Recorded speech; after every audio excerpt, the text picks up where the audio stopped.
Morning everyone, Nimby here. I'll be tying some woolly buggers today.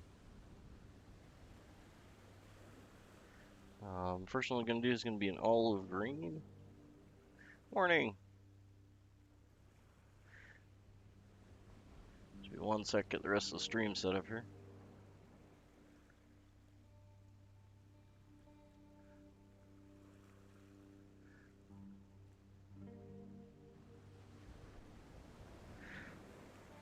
Good to have you in, Victoria.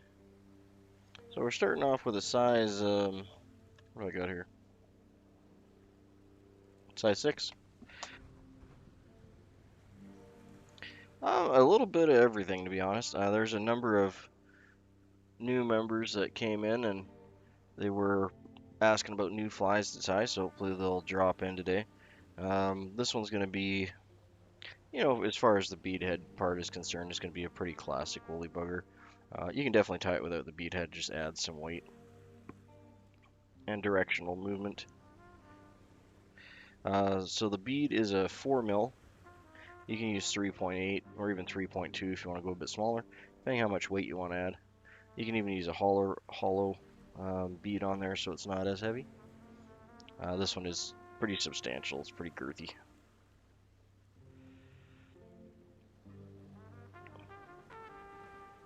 We're just going to start our thread right behind the bead there. It's not going to hold it in, but we'll get to that in a second.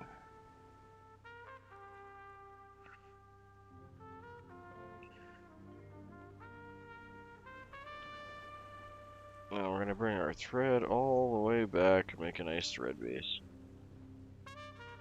Yeah, I mean, it's kind of a cross between a streamer and it's kind of its own thing. A lot of people just refer to other flies that are similar as woolly bugger type. But I guess it would technically be a streamer because most people would strip these.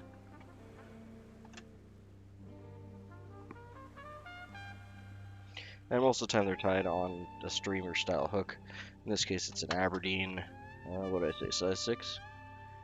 Yeah, size 6. You can tie this all range of sizes. You can go up to like these big boys here. If you're catching like, say big mouth bass or whatever, I'd probably go with something on chunkier side like that. This would be a standard for trout. Normally it'd be about a 6'8". So we've got our thread tied in, and our bead is floating around up front. Yeah, that's a nice thing about these because you can weight them. It makes it a lot easier to fish on, say, a spinning rod or a bait caster or what have you, because you can do it with like a split shot, like you said, and like a lot of people use those clear floats that you can add water to, so you can adjust the weight as well. Because even though this is going to have lead wire and a fairly decent bead, it's still only going to be, so heavy. So it's nice to have that option for a float that you can add some weight to make it easier to cast out if you need to get farther. But yeah, this is a common fly for people to tie as their first fly. It teaches good fundamentals.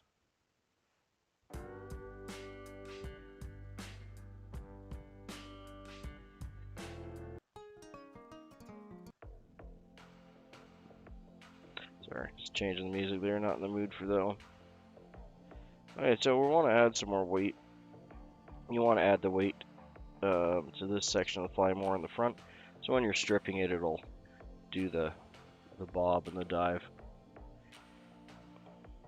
But we're going to add it about here, pinching it with our finger. We're going to get about 12 wraps in, so 3, 4, 5, 6, 7, 8, 9, 10, 11, 12.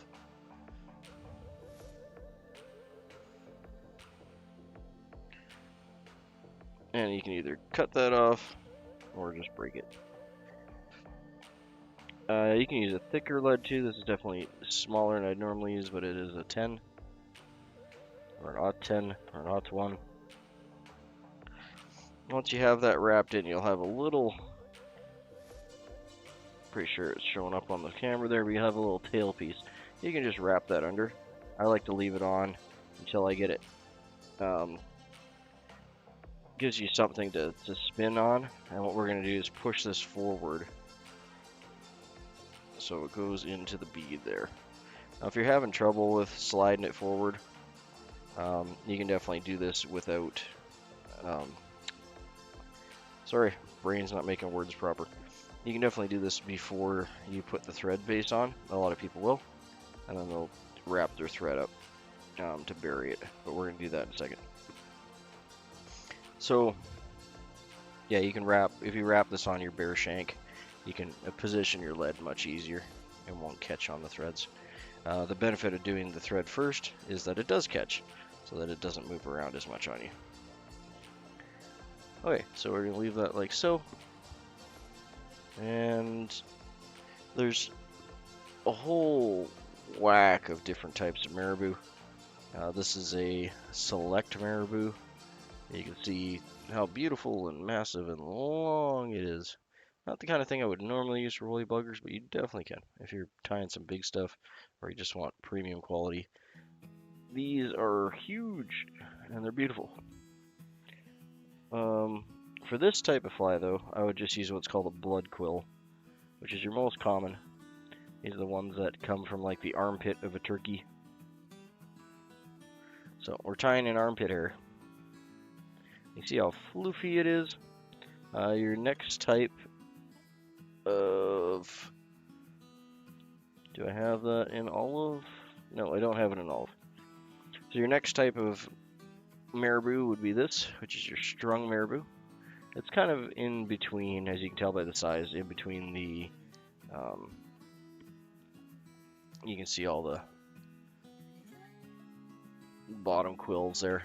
It's in between your premium maribou and your strung. And as a third special mention, you have your chickaboo, which is maribou from a chicken. In this case, it's grizzly. The nice thing about maribou from a chicken or other bird besides a turkey is you can get it in variations like that, like grizzly. And I have quite a pile of maribou. But as far as tails go, and for this fly, this is really all you're going to need. There's a couple schools of thought, and it's really personal preference. There is no right or wrong way to tie in a tail. One thing we're going to want to do is the blood quills come with these sheaths. You're going to want to break it apart. Just crunch it. You can see it just kind of peels off. Some of the more higher quality stuff will have these cleaned off already, but a lot won't. And sometimes when you do this, you'll find that there's actually 2 or 3 feathers together, depending on the bird. It'll have a, yep, like in this case, I got 2. So again, depending on the size of fly you're tying, you can separate it out.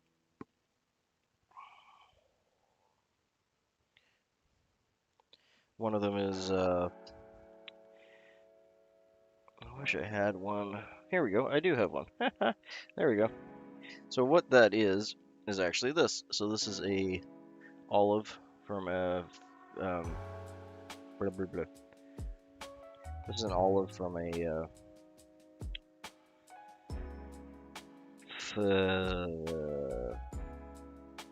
pheasant. Pheasant. I don't know why that was so hard to come out.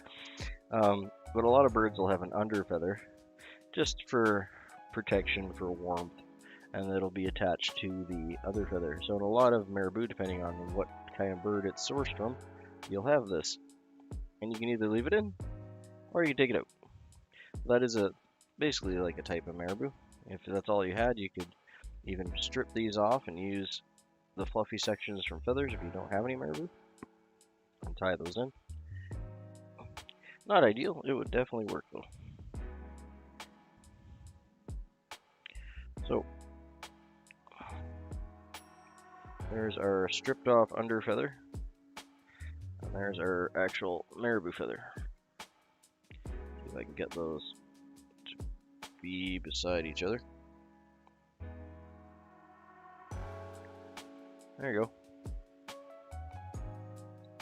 So, they're very similar. They are two separate feathers though. You can leave them attached if you wish. You can cut them off. I like to leave, there's a little nub on the end here, and it's hard, and it's not very flexible, you can see. I like to leave it on while I'm tying it in, and then I'll clip just the end off the hard part. Just holds everything kind of together while you're getting it tied in. Now, two schools of thought on how to make a really nice maribou tail. My camera.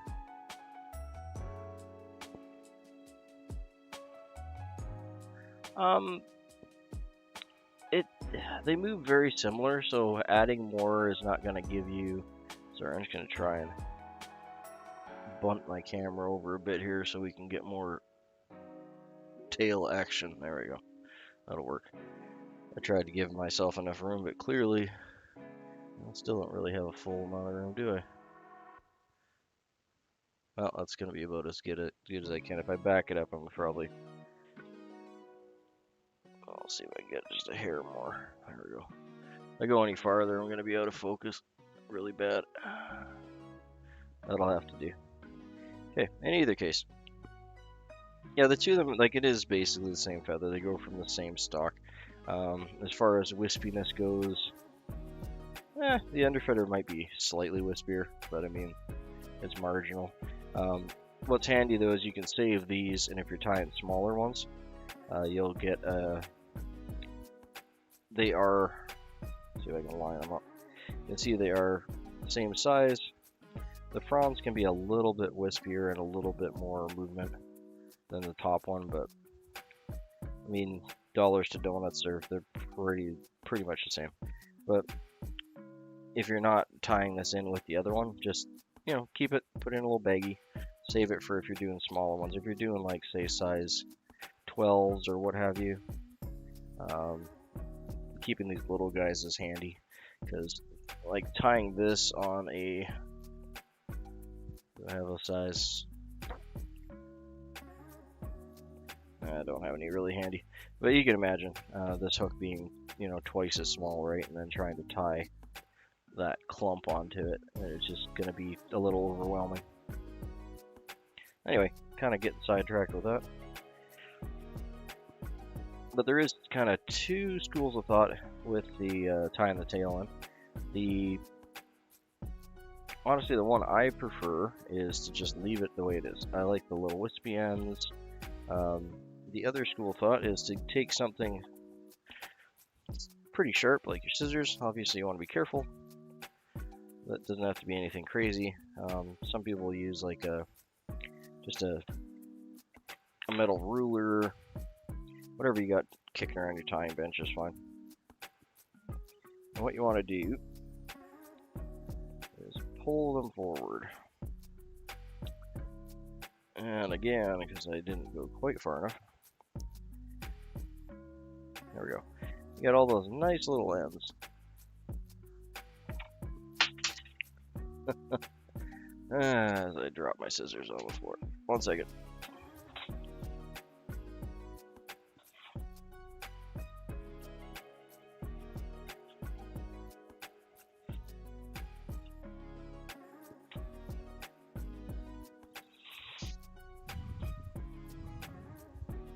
Okay, now you don't want to snip these off because you can tell they're already pretty well, most of the time on most maribou. It really depends on what side of the bird it comes from, and if it's at the bottom of the armpit or the top of the armpit.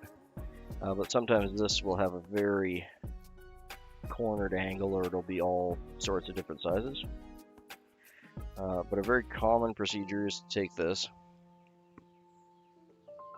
And just like if you're stripping like birthday streamer thread, you just want to run it over the scissor sharp edge. Again, being mindful that you have a sharp edge against your finger. And that will break the little frony ends and either tear them off or curl them like this. And that'll change the action of the tail, and it'll give it a lot more pull in the water.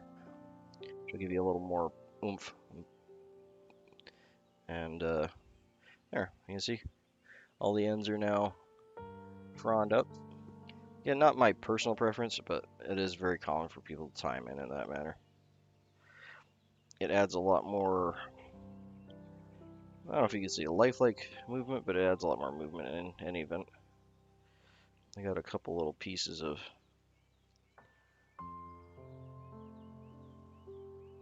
under quill in there I'm just going to clean up. Here we go. And as delicate as this looks like, it's actually surprisingly durable. I mean, it was attached to a living animal for a long time, right? So it survived all that. So I'm just going to work it down here. Now I want to tie her tail in about 1 1/4 of the shank length. So it's got a good sized tail on it. Some people go with just a shank length. Depends again on personal preference if you want to have a bigger tail.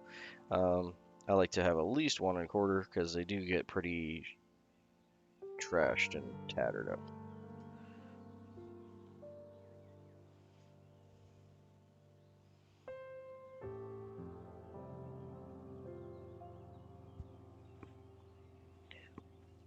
And I'm just going to do a soft wrap to hold it in on top.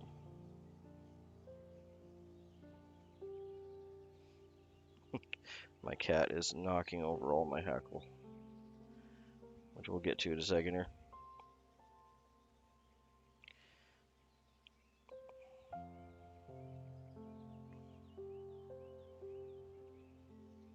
Yeah, we'll do about 3 or 4 wraps here to just hold it in place. And it normally holds on pretty well. Like I said, we're going to go through a bunch of different... Hey, there we go. I got in frame, okay. Beauty. We're going to go over a number of different ways to tie these. They're super easy, simple, great pattern to learn from. Well, that is a poofy one. Okay. So a lot of people, like I said, will leave this in to help build the body up.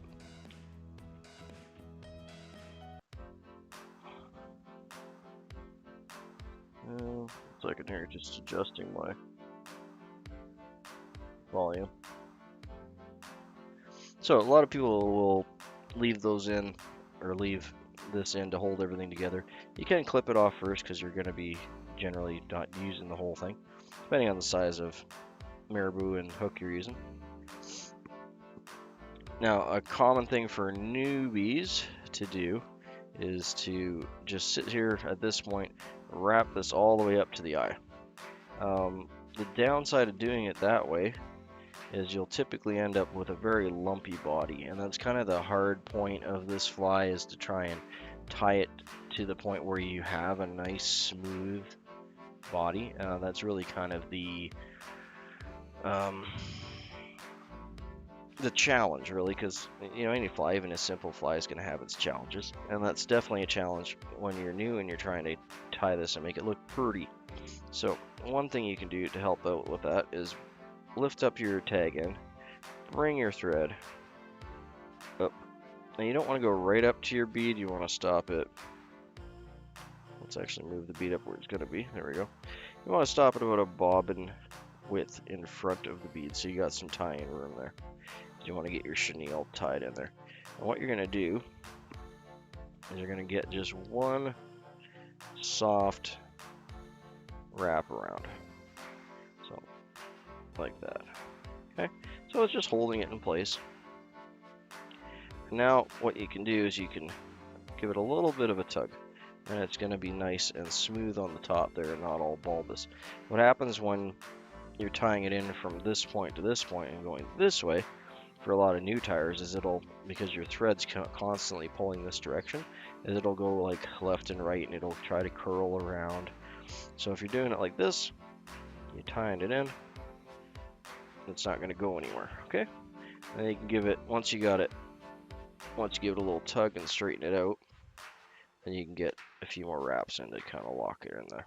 Don't have to be crazy because this is going to get cleaned up. Now that's why I leave that little hard bit on here, because it holds everything together while I'm doing that part.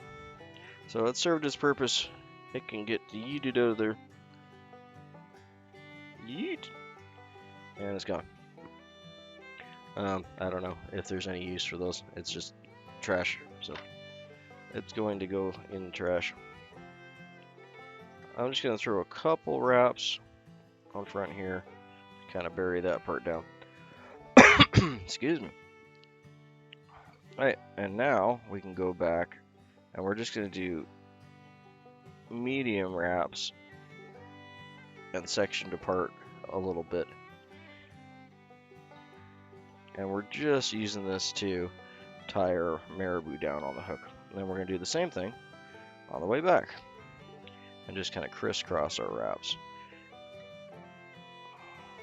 And what that'll do is that'll give us a nice, smooth, even underbody to tie everything else in. That'll be the difference between a clean looking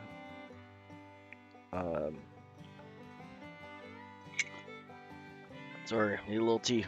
Clean looking Wolly Bugger and a dirty looking one.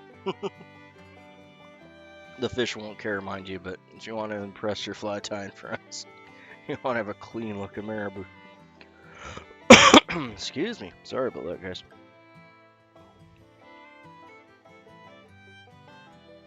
I think I got a little maribou fluff down the tube. Okay. Hazards of the occupation. Okay. So we got our tail tied in. Now there's a couple different methods from this point that you can go attaching your hackle and attaching your chenille. The vast majority of people are going to tie this with a chenille. That's kind of the classic pattern. You can use wool, you can use dubbin, you can use whatever your heart desires. That's the nice thing about this fly is you can use it whatever you got in your box, whatever material you got laying around. There's no hard and fast rules. It's just a simple pattern. The only really hard and fast rule, I guess, would be a fluffy maribou tail. But again, you can change it out for, like I said, chickaboo. You can change it out for some of these under feathers. You can have a bunch of those tied together, which will give you a very similar pattern there. You can color those with a Sharpie. You can dye them. You could do all sorts of stuff. Wow, my cat knocked my... well, she's a cat. What are you gonna do? She knocked my feathers everywhere. Yeah, so we're just sticking to olive for this one. But you can tie these in every color of the rainbow, whatever your heart desires. So we're going to go with this nice variegated chenille from, let's get it in the frame there. Dark olive and yellow variegated chenille from Netcraft.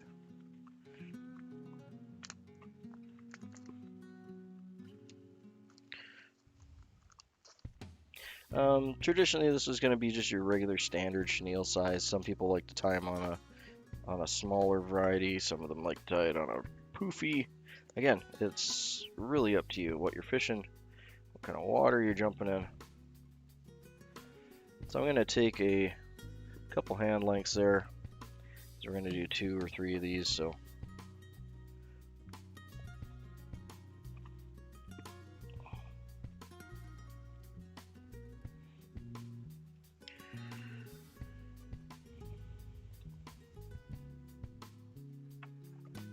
just be a sec here.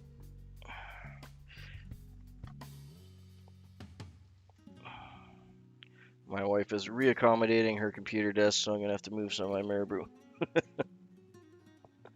So I got all sorts of maribou, different colors, different types. Got several other trays, but this is the one I normally tie from. I'm just gonna put this aside so she's got some more room there.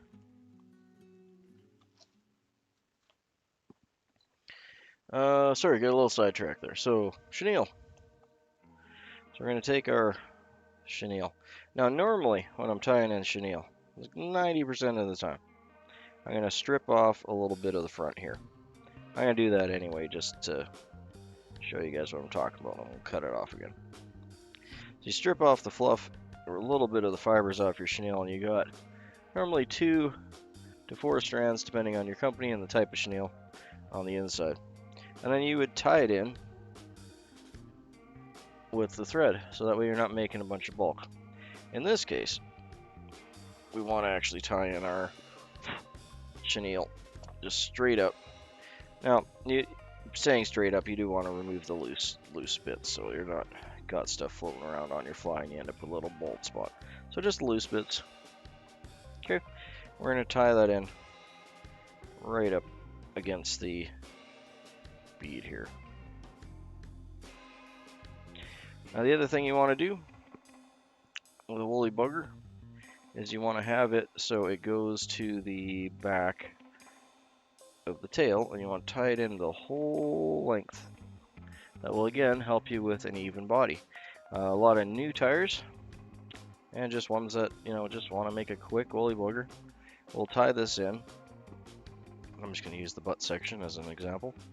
We'll just tie it in, like I said, strip a bit off, tie it in right here. The downside of doing that method is if you tie it in there, you're going to end up with this bulbous butt by the time you're done tying everything in. So it's going to look like you got a fat chunk there, just like you got a fat head on it. To make a better quality one, you want to try and have it nice and even and good looking, right? So tie in the top, tie it in all the way along the body, and then when you go to wrap, that'll give you a nice even body and good looking body. The other downside of tying it at the back end here is a lot of times you'll end up with like a hole, or like a because you'll tie it in on one side, say my side of the hook here, and then as you go to wrap on that way, you'll end up with a bit of a dead spot. Yeah, bulbous butt. Baby's got the back. So yeah, we just want her to be, streamlined. And again, it don't matter, like, if you want to tie it in that way and you're just throwing these to catch fish, the fish aren't going to care. This is more just for, as a teaching fly, if you want to learn some techniques that are going to help you with your craft. These are a few of them. Like I said, you can take the simplest fly, you can apply different techniques with it, and you could learn a lot of things that are going to help you on your fly tying journey. So we got it tied in at the front there. I'm going to leave it on my side of the hook, and I'm going to tie it all the way back, the opposite of what we tied our maribou in, because the reason I don't need to do that same technique that we did with the maribou is I can hold tension on this as I'm tying it in and make sure that it stays on this side of the hook and it stays nice and flat. So holding tension on it as we're going back, we want to go right back to the point where we tied our maribou in. And it's important that you get at least 3 or 4 good strong wraps here, because you're going to be torquing on that to get it around the hook.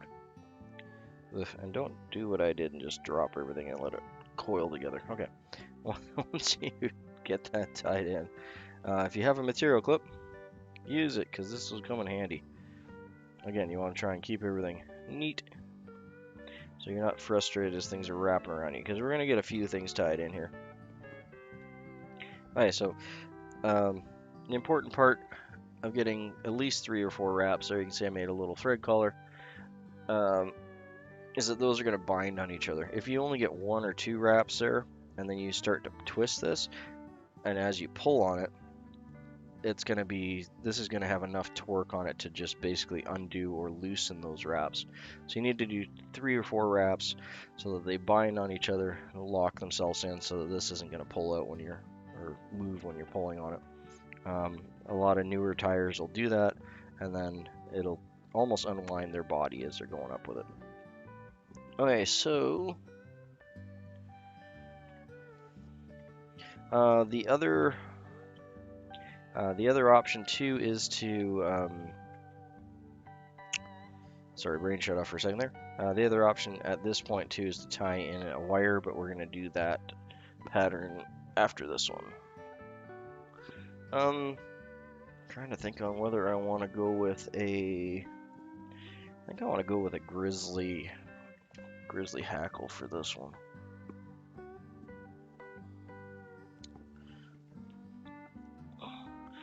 Yeah, let's go grizzly just because we got that variegated chenille. I think that the grizzly would look really good.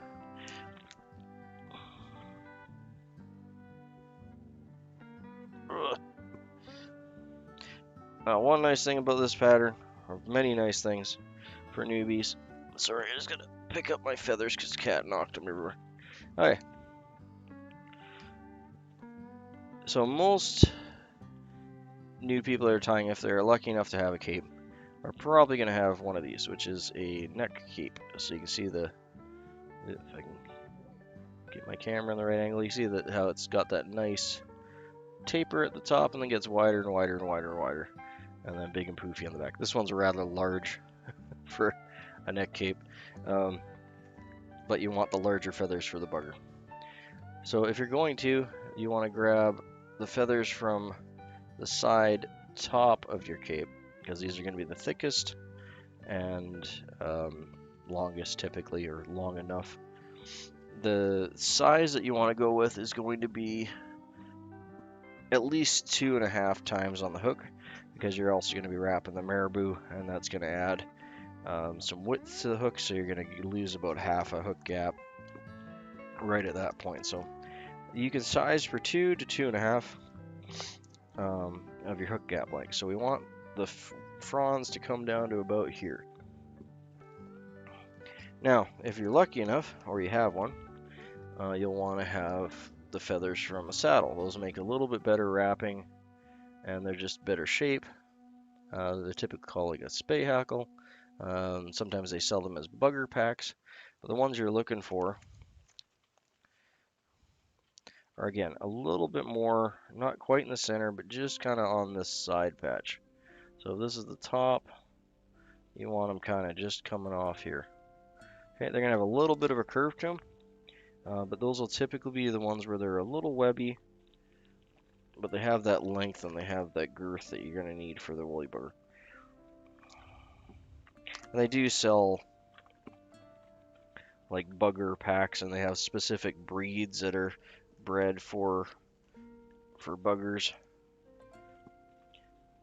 But as a newbie fly pattern, you don't necessarily, or you're not necessarily going to have all the specialty stuff, right? So I'm just going to hold this back a bit, even though it's out of focus, but you can see if I can do this in the right light here. There. So you got all these beautiful hackles. Normally you wouldn't use these for many other flies other than maybe streamers. They're just so big and long. But this area in here is typically where you're going to find your nicest ones for these. So we're going to pull out one or two. I'll try and get at least 2 here in the same spot.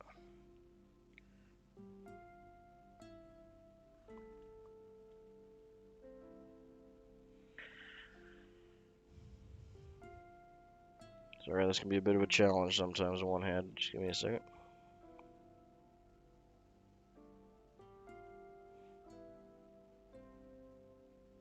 Just try not to get the other ones that are sticking to it. Just want these 3 together here. There we go. Okay, well, they broke off on me a little bit before the end, which is what I was hoping to have the end to show you. Morning. Hey, Ron. Hey, Leaky Bike. I was just actually on your channel the other day, wondering how things are going for you. I'm gonna grab 2 from the other side here because those ones broke on me.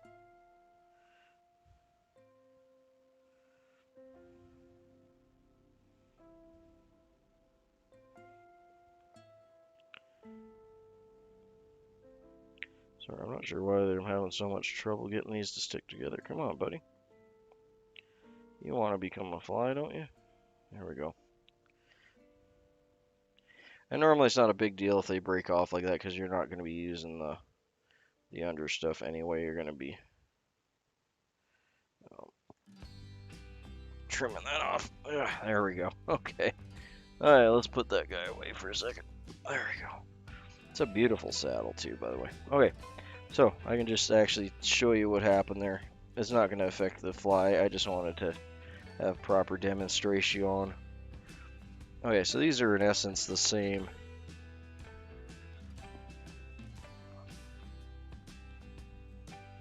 Yeah, the Wolly Bugger Hackle packs, like I said, you're paying a premium for someone to sort that for you, and you're more than welcome to sort your own, just like everything else in this hobby, right?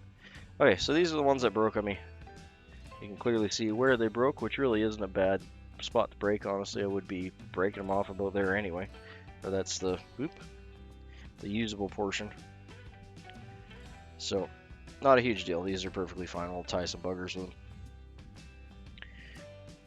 But you can see that these are the ones that didn't break. You can see all that extra floof.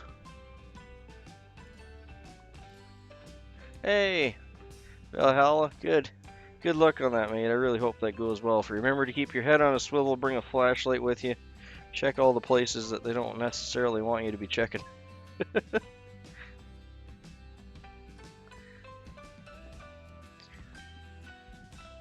Yeah, so this is your what you'd typically get in a bugger pack, or basically these guys here.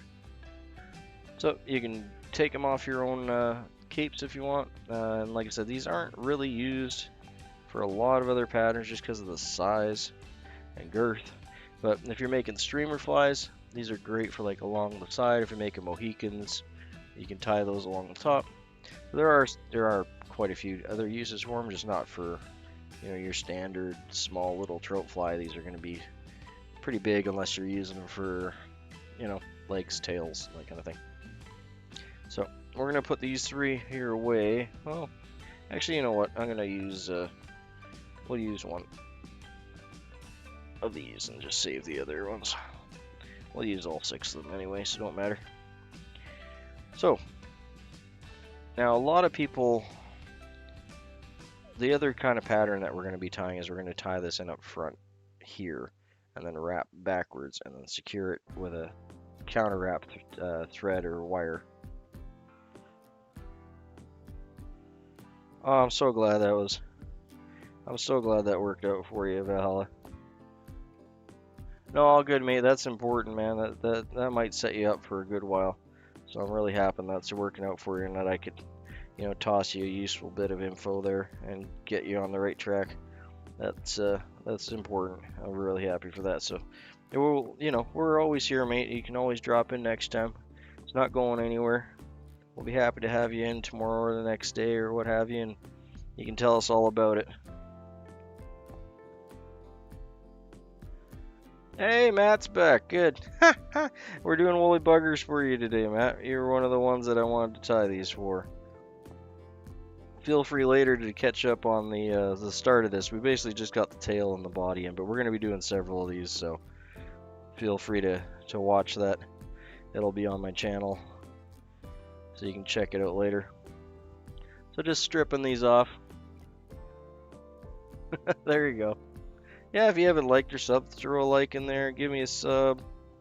We always like having more people join our little crew,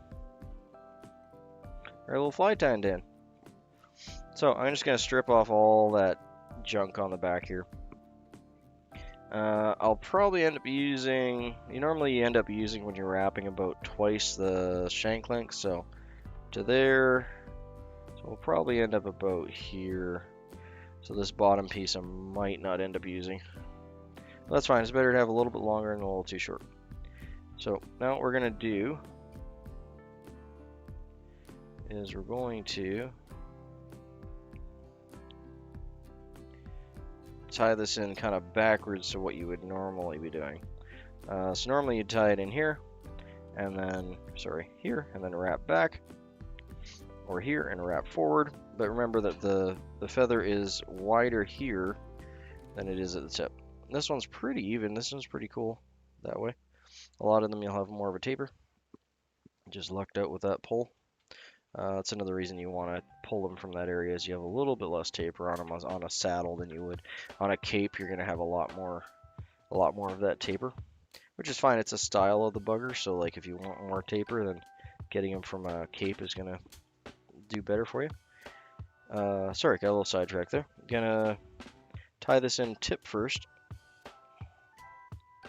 then we're going to be wrapping the other way. So to do that easily, we're just going to grab the tip, just like that, boop, and we're just going to lightly, and I mean lightly, pull back. You don't want to muck up your feathers too much.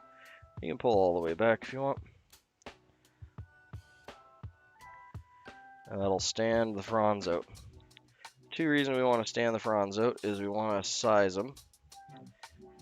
Mucking up a few of them, but we'll be fine. So again, we want to size them, so we want it to be at least twice the gap on your hook there. So you can see they're hanging down. Doesn't really show up that well. There we go. So you can see it's twice the length of that hook gap. So the length from the shank here to your hook point. You want it to be at least twice that, okay? If your hackle's smaller, whatever, make it work. But that's your standard measurement there for sizing it to your hook.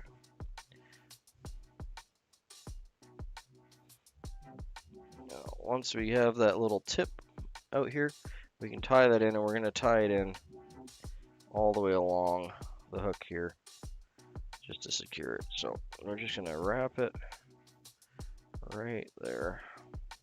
Got a little bit in front of my thread dam that we made there, so we're just going to back it up. Okay.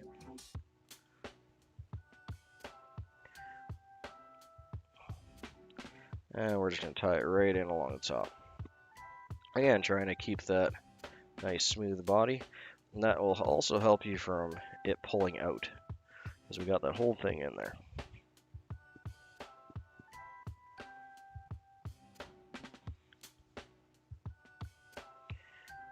So it's not going to pull out, especially once you get your chenille wrapped on it. There's one fiber that's being a booger. There we go. Okay, we're going to bring our thread all the way back up to the start. And we're going to give it a couple wraps. This is where we're going to start kind of burying this bead in, so it's not moving anywhere. A lot of people will bury the bead in first. You can. It's not going to hurt anything. The only downside of doing that first is you're adding a lot of bulk to that area of the fly right away, and you may overdo it, especially if you're new. Okay, we're going to hold our chenille up, try and get all the bits away from it. So we just want to wrap chenille. We don't want to wrap tail. We don't want to wrap the other one. We're going to go so you want to go away from your head. Yeah, you want to go away from your head and to your belly when you're wrapping around, if you're right-handed tire like I am. Okay, so you're going to go over and then under in that direction. And your hackle is going to go the opposite direction when we do the hackle next.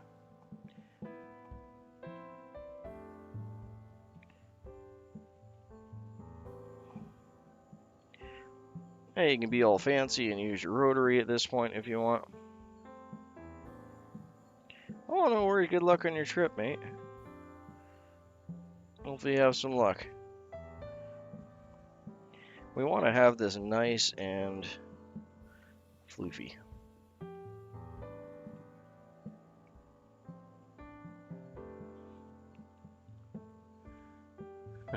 I hope it works out for you, mate. I really do. Good luck. Hopefully it's as good as you've been dreaming about, and that everything falls into plan for you.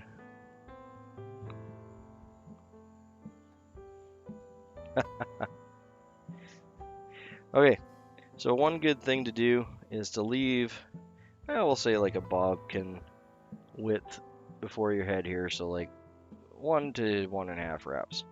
Okay, before you tie it in, get one wrap here. This will just sturdy up your head area and leave you without having a dead spot there. As you can see, if I tied it off here, I have a bit of a hole underneath the fly there. So if we tie it off here, that'll keep the tension all the way back, keep our body together. And we're not going crazy, but I always like to do 2 tie-offs. So once around, twice. Okay, and then we can finish this last one. We'll go 2 here.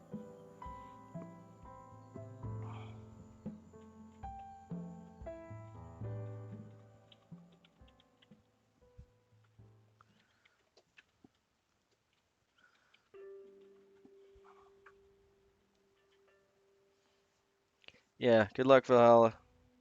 We'll see you tomorrow. Hopefully you'll be able to give us some good news on all that, eh? We're all pulling for you. Okay, so one more time, we're just gonna go around, tie it in. Okay, 2 wraps is fine, 2 to 3, after you do your lock and wrap. And we're just gonna clip that off.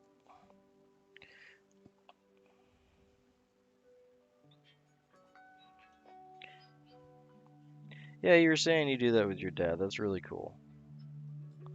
Okay, so there we go. We got our body tied in. You can see it's nice. You want that nice, smooth, like grubby looking body. That's what you're shooting for. You don't want it to be all like big lump here, small valley here, you know.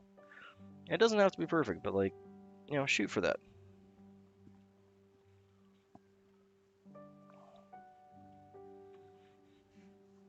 Yeah, good luck, Valhalla.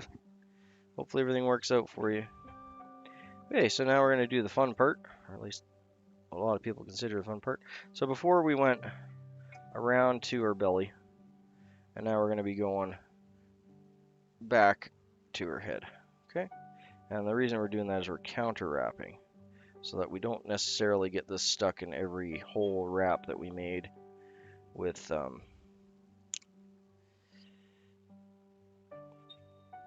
the chenille.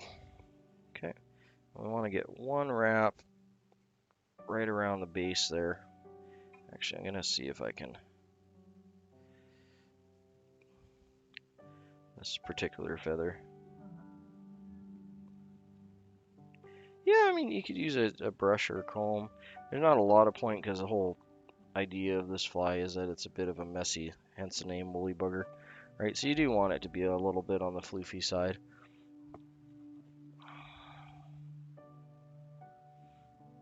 And when it gets wet, it's going to do its own thing anyway. So we're going to want to get one wrap right around the base of that without wrapping any of these tail fibers in. Yeah. So, yeah, we want to get one wrap around the base of the tail there where that little hollow is. And then we're going to start wrapping up. There we go. Now it's behaving a little better for me. I'm going to wrap up going up to the head, and this is called palmering. A lot of times what you'll need to do is you'll need to push these back. That's part of the palmering process, but this one is behaving well for me, so I don't really need to do that quite yet. But a lot of times these will stick a little forward, like these ones here will point forward, and you'll have to just kind of brush them back as you're wrapping. That's perfectly normal. That's part of the palmering process. I'm a little thick there. I'm actually going to separate this and jump ahead one turn here.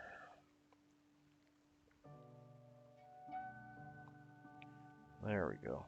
That's a little on the better side.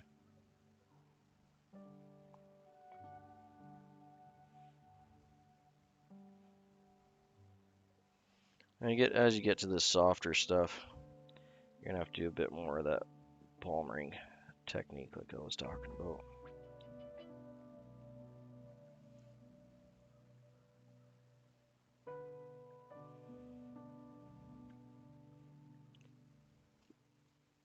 And like we were measuring the hackle before, looks like it's pretty much right where we want it to be.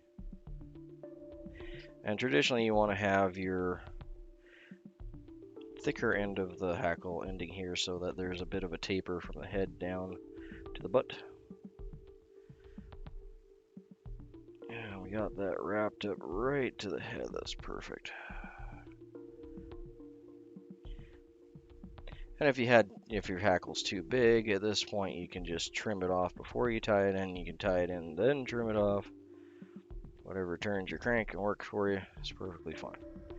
In this case, that hackle was smack on perfect to the wrap, which is always nice. It doesn't happen that way all the time, but at least we know for the next ones that it's good for that hook size.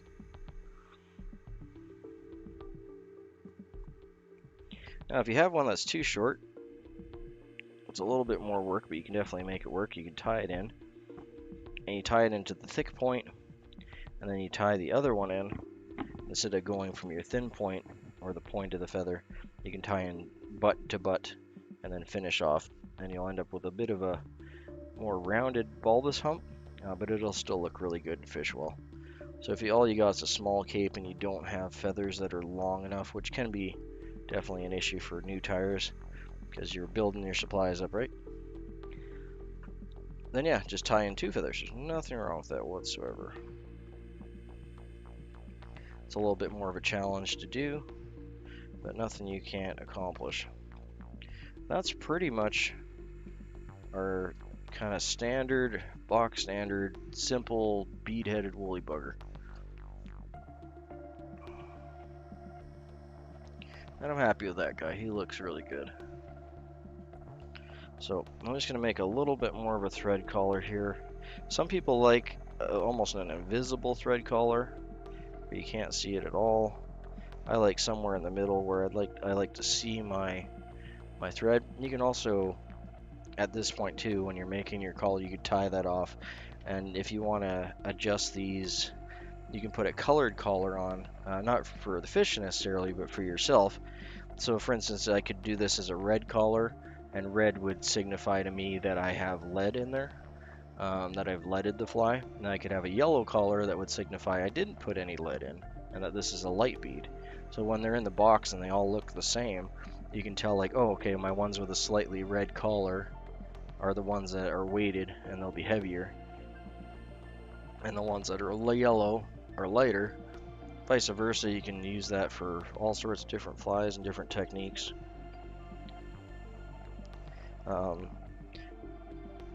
yeah, having a colored collar is not going to change, in my opinion, the way the fish attack it or anything, and it can help you determine quickly when you're looking at your box. Oop, come on, buddy. Okay, 1 second, I lost a couple wraps there. That was my bad, I took tension off. Too busy talking and not tying knots. Yeah, I'm just gonna hit that up with my Sharpie here. Yeah, that's a nice thing too, is like, you know, when you're learning to tie flies, you want to tie something that's, yeah, and that's the nice thing about this pattern, is it represents everything from like a little sculpin to like a dragonfly nymph to all sorts of stuff, right, that it could be. I don't know where my Sharpie went, so we're gonna have to use this monster of a permanent marker and just rub it off of her. There. And I'm just putting a little dab of marker on the end of that, on the end of the rachis where I cut it off. Do I have a rachis kicking around here? I should have several. Here we go. Here's a rachis.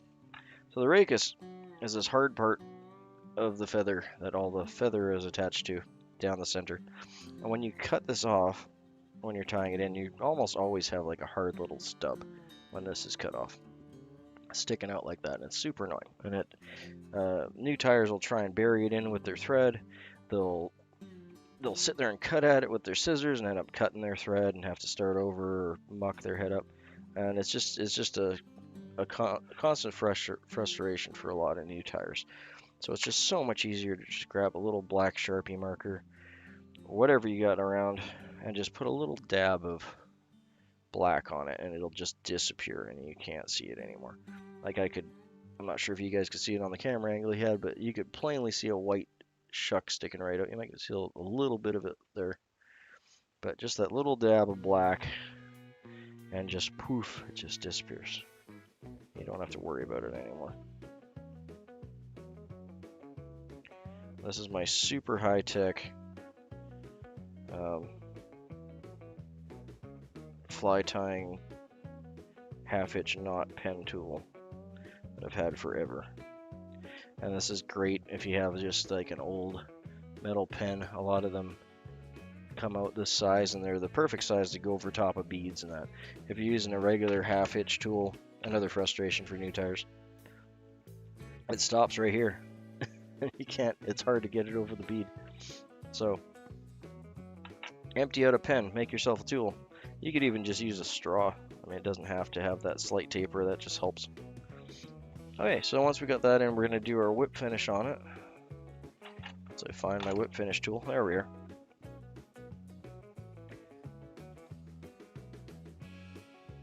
Now we're going to whip finish that. There, hopefully you're still in here, Matt, and that helps you out a little bit. We're going to do a couple more different types of the same pattern here in a second. Oh, I'm just going to throw a couple whip finishes on that. Didn't count, but I think I got at least 3 in there. There's going to be a gob of cement on there, so it's not going nowhere. Like I said, I like a thicker collar on mine. That's, again, a personal preference for a lot of people. I think it just looks good, and a lot of times these are fished rough, especially if you're a new caster, and these are going to go back into your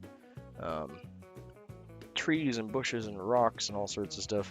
So it's better to have, in my opinion, a little bit more security than not. But yeah, you could easily just be more mindful there, and you could have that half the size. It looks like the first time I saw a whip finishing tool, I was like, what kind of black magic is this? You know, like, it just blew my mind. And then I saw someone doing it with their fingers, and I was just like, what? But it's actually really simple. It's, and it looks like super impressive and complicated, and that's why a lot of people have a heck of a time learning how to use one, because it's hard to wrap your head around. It's almost like a magic trick.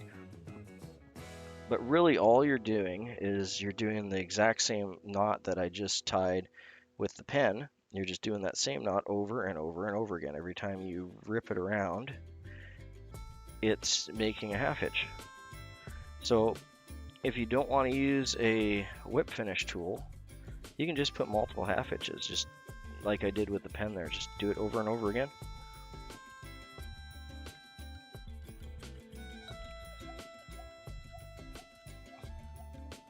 Okay, so there we go. That's an olive green Wolly Bugger.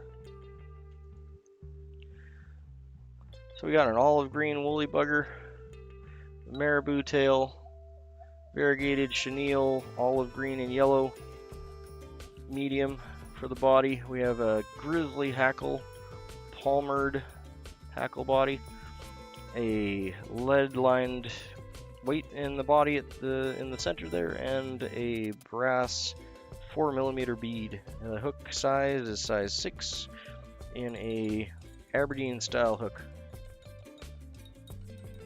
That is your classic catch 'em everywhere, catch 'em all things Wolly Bugger. Hopefully that helps out Matt there, one of our new viewers.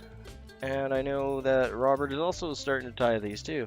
So hopefully that will help you guys out, give you some pointers with this specific way to tie it. We're going to go over a couple more after this as well. Yeah, thanks for checking that out, guys. We'll move on to the next one here once this head dries up.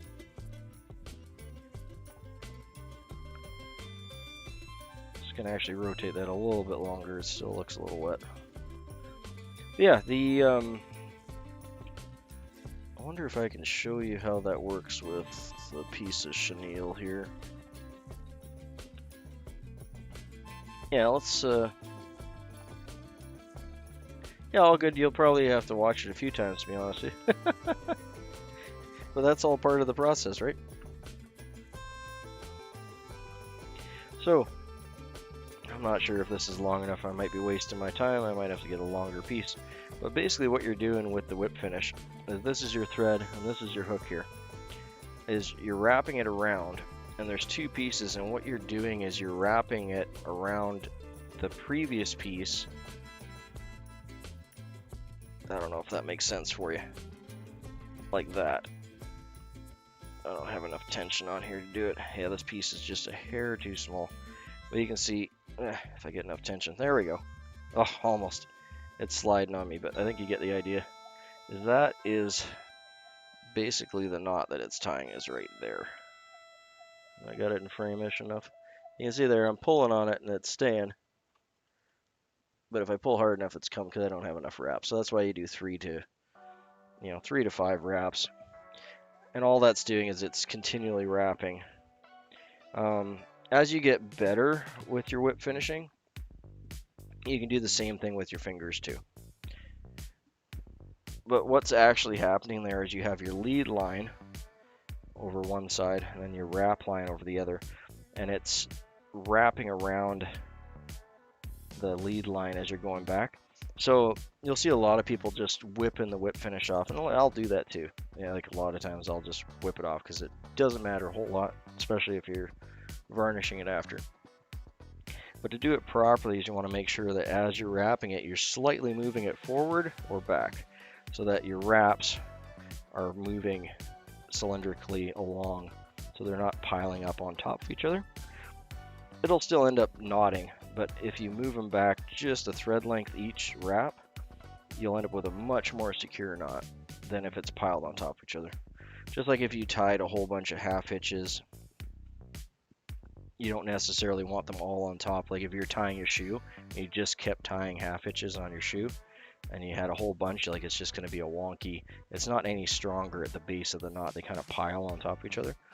It's not going to be any stronger down here. If you're moving it a thread length along each time you're wrapping, then you actually have 1, 2, 3, 4, 5 like separate half hitch knots that are all bound to the hook. That also happens too, yeah. Like you do have to keep account of that because you're going to have 5 or 6 wraps. So if you're already pretty full, like I like my collars. I'm not sure if it's actually showing up well enough for you there. I'll try and move you a little bit closer. It's going to be out of focus, but you might be able to see it a little better now.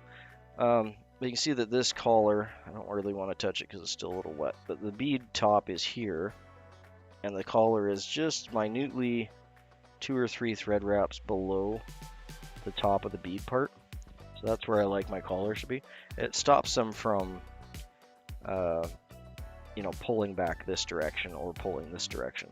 So I want it to be kind of like a V shape, right? So this is a little bit more indented than the top of the bead or the top of the chenille. So, you're only talking a handful of wraps difference one way or the other. Whether it's, if you wrap it too much and it's higher than the bead, what'll happen a lot of times is it'll just slide over the bead as you're fishing it or after it gets beat up a bit.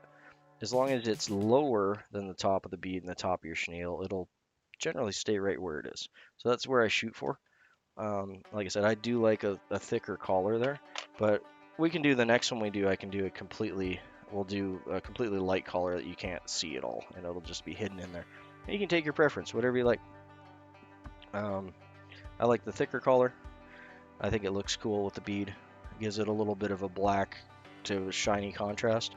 Because a lot of the bugs and fish and everything we have here, especially dragonfly nymphs, they'll have shinier eyes and then like a dark colored head. And I think that contrast there, helps it fish better, makes it more durable. I just think it's a benefit, not a downside. But some people will see it as a downside and they just don't like the look of the collar. Again, personal preference, whatever you like. But if you're new and you're starting to tie, it's definitely easier to make a collar. Yeah, exactly. So it's a little bit of a dance, like whether you want it to be thick enough that it's holding itself together well there, but you don't want it to be too thick that it's going to roll over either direction. That's pretty much right where it is now is the happy point. Trying to figure out where I put my... There we go. Just getting my cork so we can pop this out and get the next one going. Okay, so this one that we're going to do next, same pattern, just different techniques. Neither of these are right, neither of these are wrong. Actually, 1 second here. Gonna put it on a severe angle so we don't muck up that hackle too bad. There we go. I'll just stop the hackle from getting too squished down.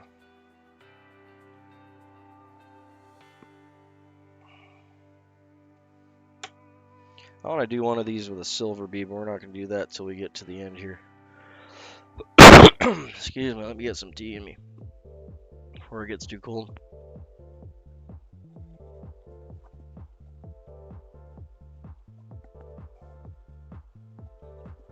The other nice thing about doing a collar like that is it helps to stabilize the bead too, right? If you do a really thin collar in there, the bead can get loose. Not that it's going to go anywhere, but you know, if you have it just hanging around like you said and it's just doing, you know, it's just doing its thing like that, I don't know, it's just not as good as it could be in my opinion. Okay, so we're going to do the same fly, we're just going to use different techniques on this one. Different way to tie it. Again, not right or wrong, just different. So this time we're going to start with, this will be good for Matt because he missed out on the first bit. You can always jump back there, like I said, and watch the first bit of the first one. The one we just did is kind of my preferred way to tie it, but I'll go over the differences of each one and the benefits and downsides because, again, there's no right or wrong way to do it. These are all just personal preferences and things you can change up depending on your situation to take advantage or disadvantage. Okay, so we're going to grab a little bit of thread, or sorry, wire. This is actually fairly thin for, I just don't want to change my bobbin out, and it don't matter too much because I'm just adding weight. But you can use up to 3 times as thick as this. You can use like a 5 or aught 5 or so. This is an aught 1, so it's nice thin wire.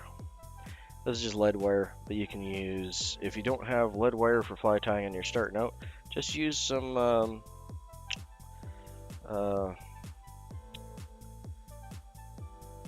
solder. Just use some lead-free tin solder. It'll work just fine for you. You're just adding weight to the fly. And if you don't have lead-free tin solder, use just whatever wire you got kicking around. Use some brass wire. You want to use wire that's not going to rust, unless that's all you got is steel wire, but you definitely want to avoid steel if you can manage it. So I'm going to do 2 extra wraps on the end here. I generally like to go between 10 and 12 lead wraps. That just adds the right amount of weight difference from the buoyancy of the tail to the head.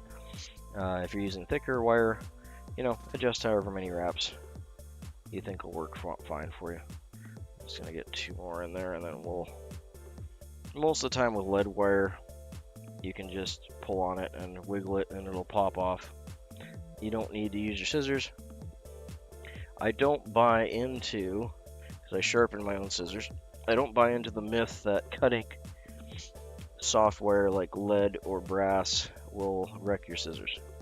A lot of people will tell you, and you can see there I just push that in on the first fly. I mean, I would have to say yes. I mean, you could tie it in a fashion that you could make it a floating fly. It's not traditionally fished that way, but you could. You could get a little more stiffer hackle.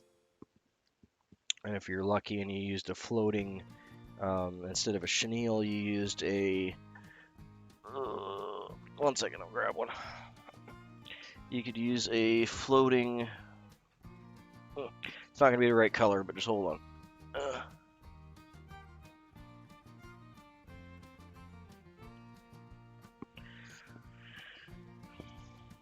There you go. Polypropylene yarn.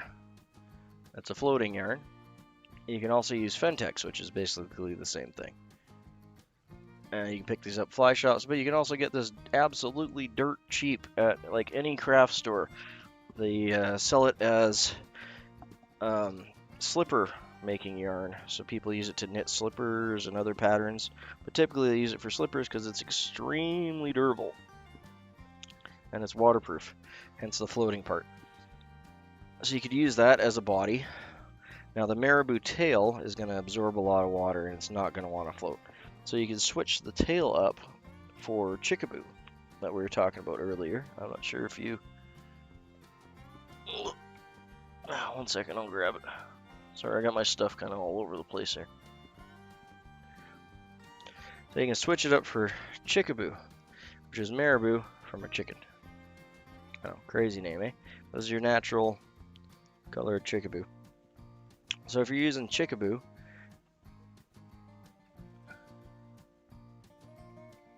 yeah, and that's the other thing. You definitely wouldn't want to bead if you're trying to, and we're going to do that actually. That's going to be one of the last ones if I get to it that we're going to tie is without a bead. Definitely don't need a bead. I don't even think traditionally it would have a bead on it. I can't recall the gentleman that originally tied this. It's been around for and passed around and redone so many times that I'm not sure what the original pattern calls for, but I doubt it called for a bead. The benefit of the bead, if as a sinking fly like you're talking about, is it'll have that pulsing up and down pattern when you're retrieving it, and it'll help with that. You want the head, you know, heavier than the bottom. The tail will drag so much water. So if you use chickaboo, it's not as floofy as this, right? This is super floofy. This will catch a ton of water, have a ton of movement, ton of life looking in it. The chickaboo will be more like your kind of standard wet fly tail, right? So that'll reduce the absorbency of the tail a little bit, and hopefully with the harder hackle and the floating body and the fact you have no bead head, no weight on it, you could fish that as a dry fly. There's honestly probably better patterns to go with for that kind of thing, but you definitely could do it. Nothing saying you can't. Okay, sorry, so we got a little sidetrack there. So the difference on this one is we put our weight directly on our shank there. One thing I'd recommend doing, which is not required whatsoever, but it does make life a little easier on you, is just a dab of head cement just on the collar point where it touches the bead, where the lead is. Just a whiff, nothing crazy. And what that's going to do is that's going to help your thread to bind in there and bind it onto the shank. And that'll stop it from going all over for you. Because if you just tie it in on top of your lead, especially if you're using larger lead, it's going to be just as slippy slidey as it was to slide it in the bead as it is going to slide back. So just a little dab of head cement there, and it'll dry before you get everything tied in. You want to take your thread on one side, your fingers, keep it taut. Not crazy taut, but just enough to give you some friction. You want to bring it under and over top. So this one here, oop, lost tension. 1 second, try that again. Under, over top, and then you're doing it just slightly. You can see hopefully my bob, and then I'm on it just a slight angle back towards the hook point there as I'm going over. Because what I'm doing is I'm wrapping over top of this thread here. Okay, and that's going to lock our thread in. That's how you start your thread. So now this is completely loose, and I'm wearing a black shirt, so it might be hard to see. I was going with black because most of the fly is not black. Okay, so now this is completely loose. Normally I'd carry on at this point, bringing it right to the back of the fly. One thing you can do as a newbie, that'll make things a lot easier for you in life, is have this on about a 45-degree angle as you're tying it in. And what that'll do is as you're wrapping your thread back, I'm not going to be doing that right now, I'm actually going to be going forward, but in the event I was tying a normal fly and I was wrapping back, making a nice thread base, as you wrap your thread on this, it acts like a little slide, and all your thread wraps will slide down and line up on the bottom, and they'll all line up perfectly for you, one after the other. Because one thing new tires have a problem with is they'll wrap like this.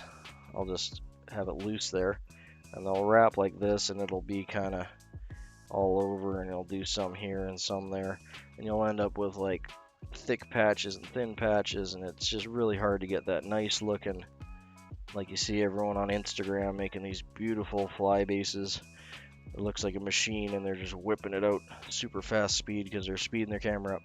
So if you hold this up on a 45 and just wrap, and what you're aiming to hit for is just right at this point, right where it's just above the thread.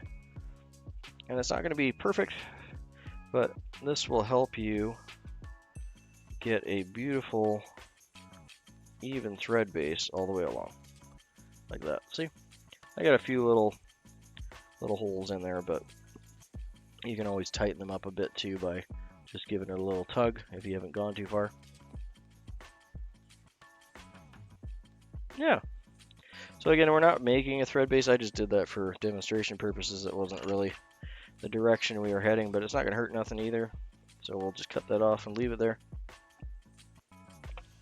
But normally if I have lead there, what I'm actually going to do is go the opposite direction. So we're going to bring our thread back up to 3 or 4 locking wraps just to pretend like we started there. And now we're going to wrap into our thread, or into our lead. And hopefully that head cement we dabbed there is still a little gooey. And now we want to get a good half dozen or so wraps in there. And then we're going to slowly work our way back. And that should be all you need to do to lock that lead in. It shouldn't be rocket science. So now the bead's still loose, but you can see it's catching there, and that's kind of what we want. We still want the bead to be movable, because if you wrap, and it's a tendency for a lot of new tires to do that, is to keep wrapping there until this bead is locked in tight because you don't want it to go anywhere. And like you're super focused on getting that bead in place so it's not causing you trouble. If you do that now, that collar is going to be so thick by the time you get in and wrap all your material, and it's going to be sliding over your bead, and it's just going to cause you more of a headache later. So don't do it. Resist the urge. And if you didn't have a bead here, obviously you wouldn't have to worry about any of that. Okay, so let's continue now. We're going to go back and we're going to do our threads. Like I said, normally at this point I would be doing that whole thread base all the way back. Actually, we'll split this in half here just for, again, demonstration purposes. There's 2 different types of thread bases. Well, 2 main ones.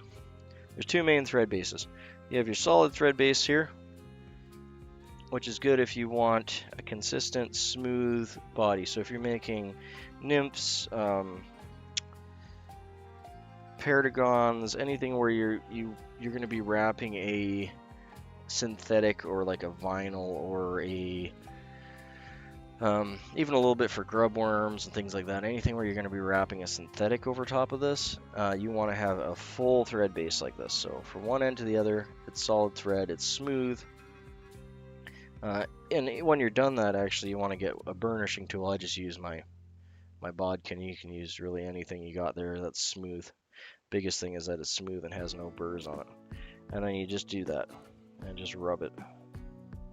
And that'll force all the little fibers and everything to lay flat and fill any little grooves that are there. And it makes a big difference on when you're wrapping it in. Seems like a super simple little step, and it's absolutely unnecessary for this fly. We're just demonstrating. But I can feel the difference with my finger. I don't know if it'll show up on the camera, but that's much smoother than it was before I varnished it. So again, don't need anything special. They will try to sell you special varnishing tools that are made from some fancy magical agate. I don't know why. It's traditionally, the varnishing tools are made from an agate, and it's not like they are expensive or anything. Agate's a nice, soft, smooth stone. I think that's why traditionally they used an agate, but you don't need it. You could use, the end of a pen. This is definitely smooth enough to varnish with, like here. You could even use wood or brass or anything you have that's smooth. All you're trying to do is lay those fibers flat without breaking them or catching them on a burr. So as long as whatever you're rubbing on it, you could even use the end of your, your bodkin or your bobbin. Anything, doesn't matter. Sorry. Anyway, so this half, solid thread base. This half is going to be segmented thread base. They're used for different things. So for a segmented thread base, you want to make a solid collar first. So you're going to do 5 to 6 wraps. We'll just pretend that this part isn't here. and then you're going to go towards the back of the hook, but you're going to segment it. So you're going to do wraps with a little space in between each wrap. And it definitely doesn't have to be perfect. The whole idea is that you're not covering the whole shank base. You're covering just, and it's going to be harder as I get towards the hook because I don't want to catch it on the hook. So that's a little bit of a practice thing to get around it. But we'll manage. That's another danger. For new tires, you're going to catch your stuff on that all the time. Now that you've gotten your thread base, and again, you can imagine this being the whole length of the shank and not just half of it, you can hopefully see the hook silver through there a bit. Okay, and once you're at the point where you want to tie off, you want to do 3 wraps in front and then cross over and 3 wraps behind, so you have a total of at least 6 in like a little collar. You can bunch those up a bit if you want, and what that's going to do is that's going to lock it in so that none of those threads are going to move around as nearly as much as they would if they weren't there. And what that will do is that'll give you almost like a Velcro-like surface. So if you're tying on stuff that's very slippy and it's moving around a lot on you, or even like sometimes this is great for doing hackling or things where you're wrapping it, or even wire, if you're doing like say a copper john, or things where you're wrapping wire on it, because the wire on your shank is like super slippy, it just wants to go everywhere. So this will give you a lot more tact on your shank. Maybe I can actually do this. You can see, maybe you can hear it better than you can see it. One second.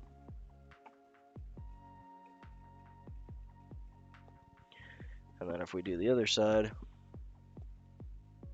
it's smooth.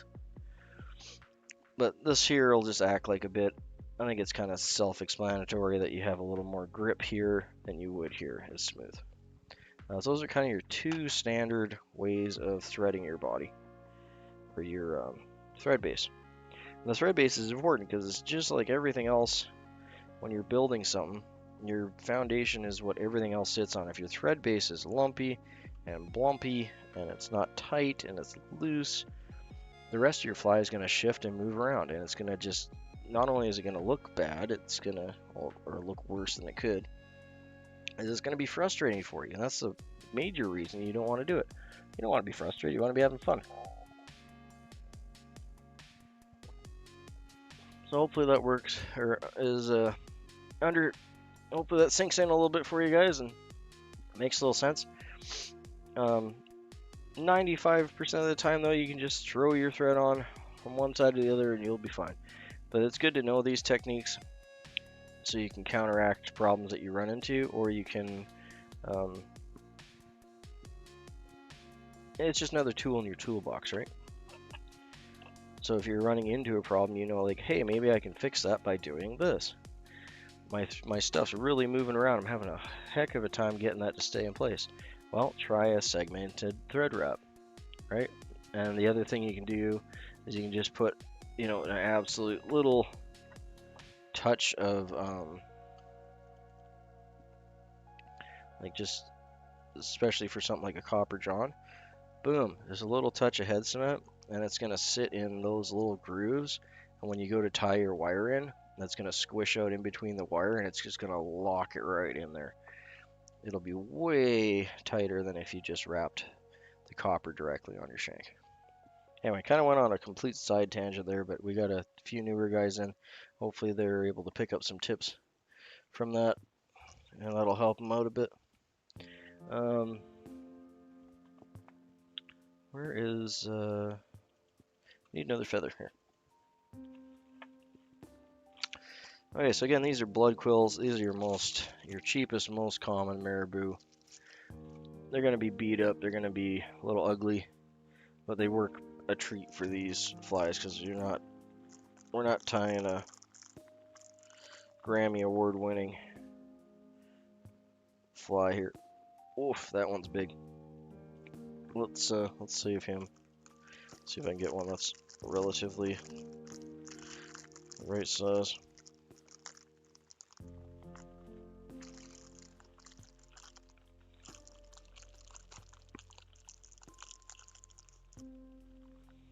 That's reasonable. Sorry. If you have a big one like that, I mean, you can still use it, right? You can just pare it down a bit or tie the whole thing in. But you can see the difference between those two. This one's a proper size. This one's like 3 times the size. So this would be much better for other flies, like if I'm wrapping a damselfly nymph. Since I'm wrapping, these fibers would be way more useful for me because I got that extra length in there. So, just like you wouldn't necessarily pull out a longer, hackle than you need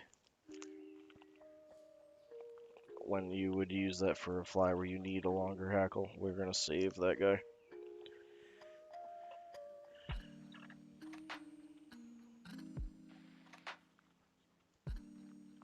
Yeah.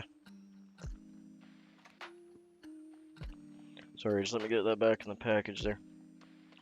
Okay, so again, I'm not sure if this one has an under in there. There's also the other thing that you'll see people commonly do, which is a good step, which I totally missed on the other one, but we're going with different steps on this one.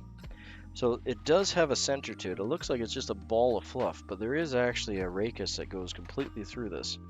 You can see I got a hold of it here. So that is your blood floof feather there, and this is your actual maribou feather here. We went over that in the other one where you can have 2 or 3 of the underduff feathers, which is these ones. And this is your actual maribou. So when you get select maribou, these are already separated for you.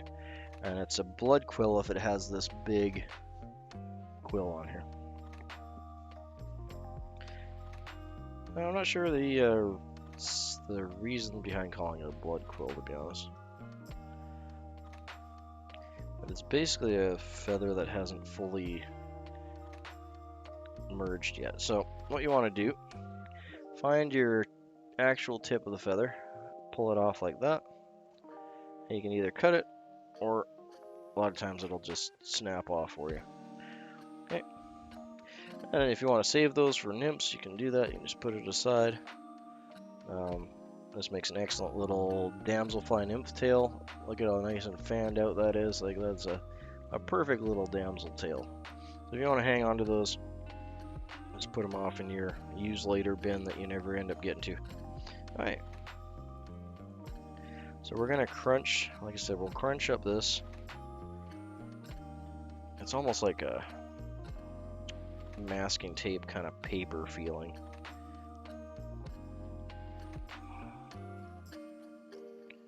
And you should be able to, if they cured these well enough. And they generally do. If it's dyed in any sort, then it's generally brittle enough that you can kind of just mash it. There, you can see it's starting to come apart now. And the main reason we're doing this is because we don't need that whole thing as a tail. Although you can just tie it right in like that too. But we want to separate. There, now they're starting to separate. We want to separate the underduff from the actual feather. Now you can see I got 2 here. One should be my underduff, one should be my feather. Oop, and we got several. Okay, so this one is, do we have a rachis on that? No. So the underduff isn't going to have a rachis. It'll be flexible all the way through. So we got several here. We got a little mini one. Again, depends on the section of the bird it comes from and the type of bird that they took it from. So we're going to trim that off because that's useless for us. It's not going to be long enough to get anywhere. So this, if you just want to tie just a fluffy tail, you can use the underduff. This one would be fine if we had a couple of those to line up. We're going to be using this guy. So make sure. Yeah, so this is the actual tail here. And this is another kind of underduff here. So you can see it's separated out. So we actually had 2 underduffs.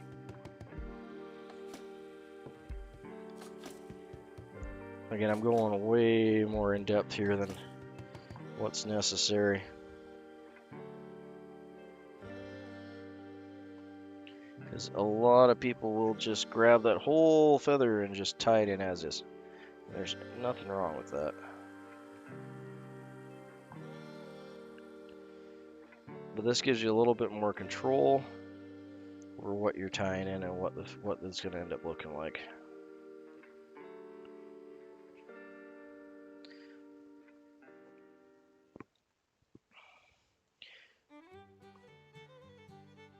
you can just have a little more control, because you can see here I took off almost half that, and it's a lot floofy, it's a lot limper, right?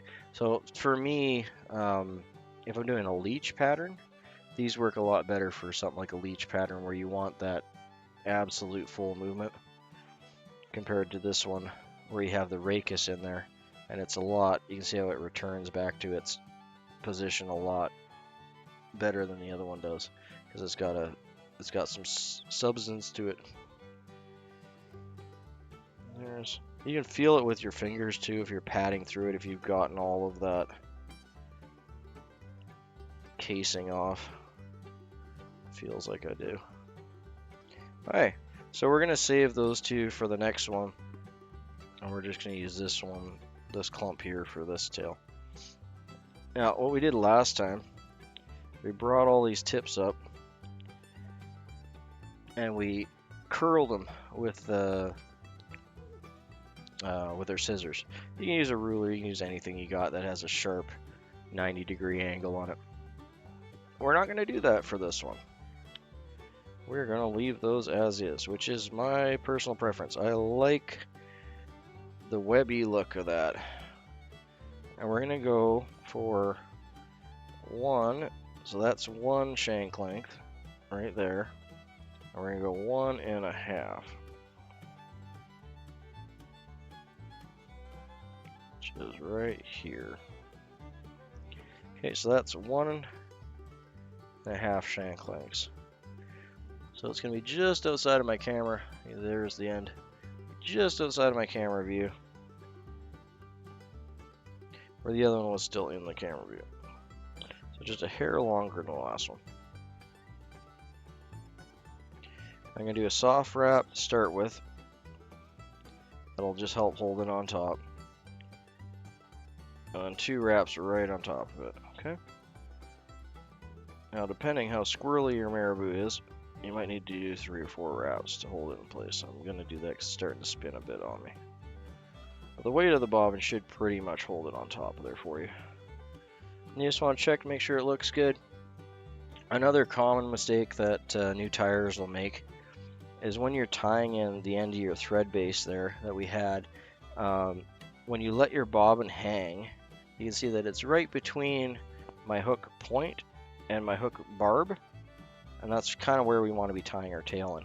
If you tie your tail in so that it's over here on the other side of the barb, like even just a little bit past the barb, and it depends on your hook style, obviously they're all a little bit different, but this is general information.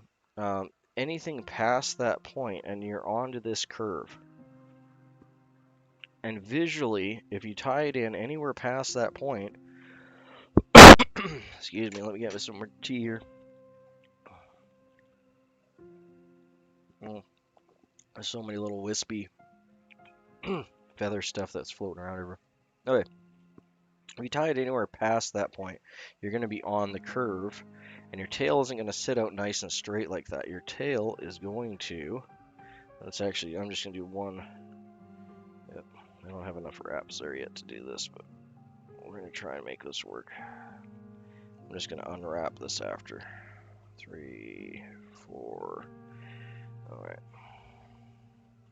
So if we tied it in too close to our shank, let's just do that for demonstration purposes. Hopefully we don't wreck too many fibers here, but we'll try it. So, a very common, very common thing for new tyers is to tie it back here, because it looks like that's part of your shank.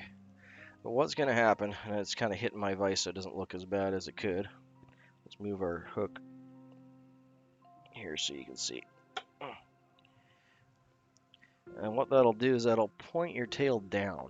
So you'll see in a lot of fly bins, if you're seeing like cheaper flies or quickly tied flies, this is a very common mistake, is they'll tie it too close past that special little point, right? Normally it's right where the barb is, but again, every hook's a little different. And you can see how the tail just points down and limps over the thing. And as you're fishing it, that's going to get worse. That's going to slide more and more and more, so that it's, after you fish it a bit, it'll actually end up looking like that. You might even see them that bad in the bins. So avoid those. Avoid tying it too far back. Okay, let's unwrap that now.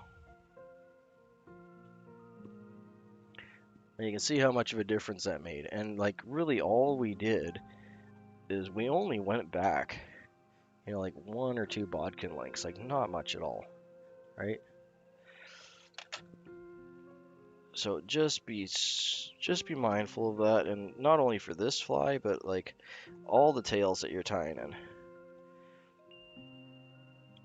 And it's better to err on the side of caution and have a couple thread wraps towards your head than a couple thread wraps towards your butt, if you're not sure. But generally speaking, gravity is your friend. And if you have that wrapped on there,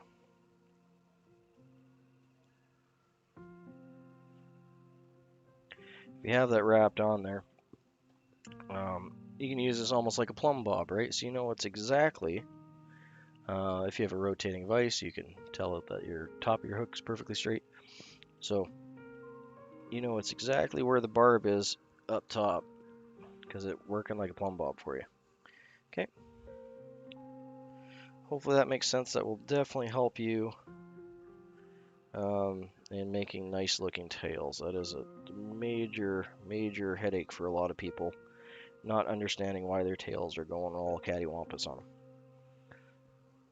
Okay, this is definitely moving on me, so I'm gonna hold my tail in place here and get a good 5 or 6 wraps going back, medium to high tension, and that should lock us in there.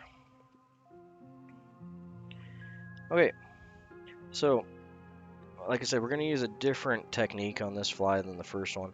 So if you are going to wrap it, the one that we did before we brought our thread up, we did a soft wrap here, which is really just 1 or 2 wraps, just enough to hold it in place, and then we tightened it so we have a nice smooth body, right? That's a great technique. Works a treat for this. Another technique you can use is very similar to what we did with our thread. Sorry, I'm just going to change that music. It's a little too up-tempo for me right now. Alright, so the other option we can do, and it can be a little frustrating for some people, but hold this on about a 20-degree angle or so, so you have that slope.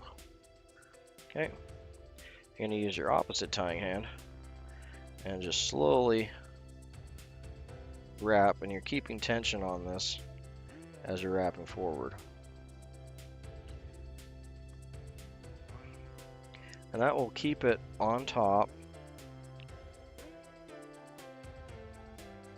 because you're keeping tension on it, you're keeping it in place as you wrap forward. That's kind of your other option to have a nice smooth body. You can bring that right up front. Okay, and now it's right on top of the hook. If I spin it around, you can see that the bottom of the hook, it's all nice on top.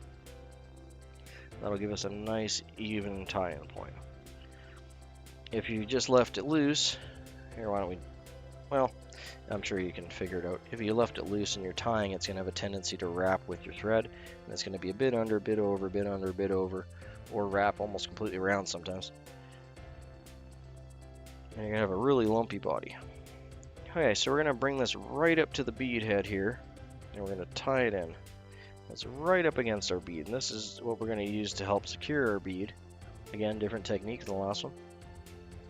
You can see the bead is nice and snug now, and I just did that with just the maribou and a couple thread wraps, and it's not going anywhere. Okay, it's like 2 or 3 wraps.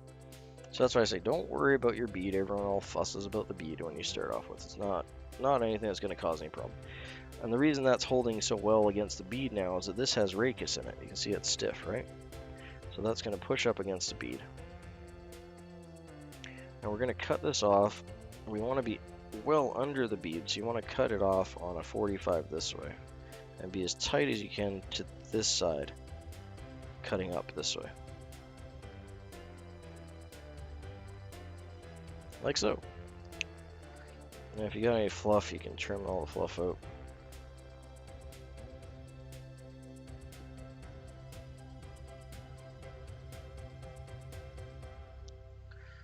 I did manage to get a little bit of fluff on this side. There. Don't have to go crazy. We're not burying that in yet. That will be part, and we're going to do a thin collar on this one. You can see it gives it almost like a little hat poof or neck collar poof, but that'll disappear in a minute. All right, so what we're going to do is tie in our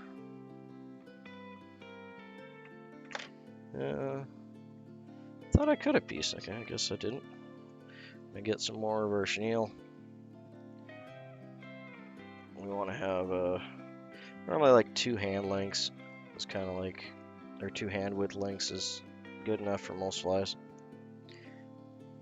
You want it to be long enough to at least get back to your material clip. Okay, and for this one we're going to do a different technique again. So this time we're going to do the opposite of what we said to do the other time. We're going to strip off a little bit. Now the reason we can do this is we have that thread collar bump there with where we cut off our maribou. So we're going to tie our little bit of thread here and just behind that collar bump there.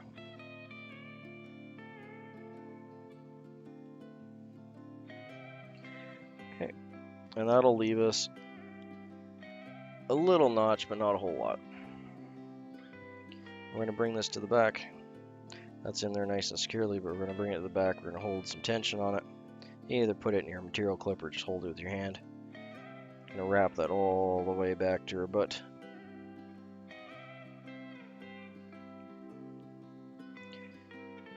Four or 5 good wraps at the back here to hold it in place. We'll pop that in our material clip.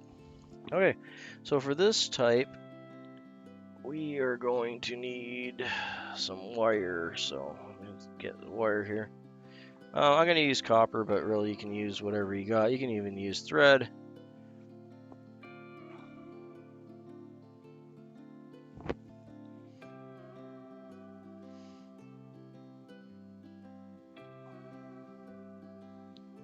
Yeah, we're going to use wire on this one.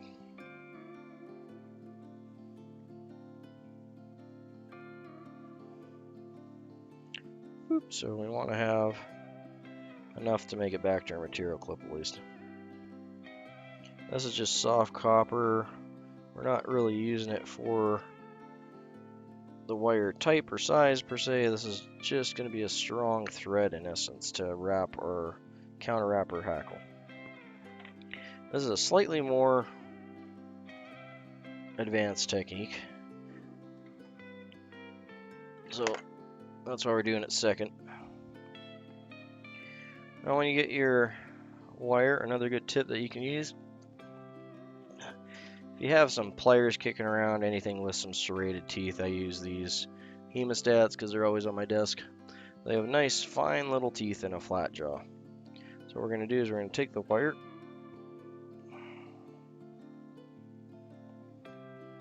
sorry, I'm just lining this up, put it in the jaws, crank it down. Okay. Not to go crazy, we're not trying to break it or anything. And what that'll do, probably gonna need a card here. Let's use this. Stay.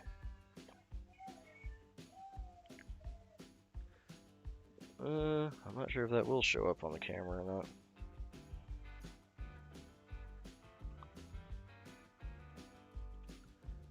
And you can see it puts little teeth marks on there. So it'll be much harder to pull back out. Hey, not super necessary in this pattern because you're going to tie it in the length of the body.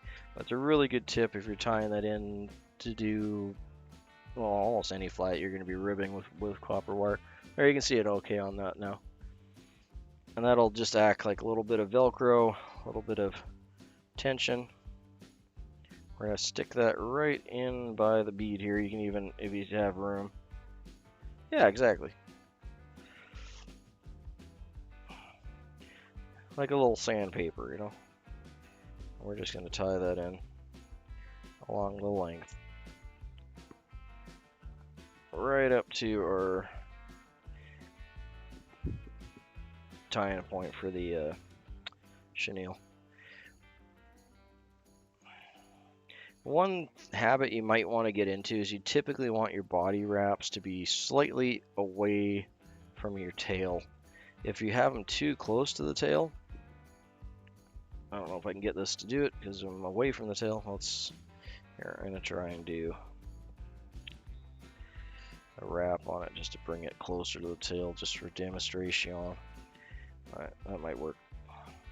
So if it's too close to the tail, when you go to wrap this, it's going to catch the tail, and see how the movement in the tail there? That's going to change your tail direction. That's exactly what we were talking about at the start, where it's starting to curl down the hook shank.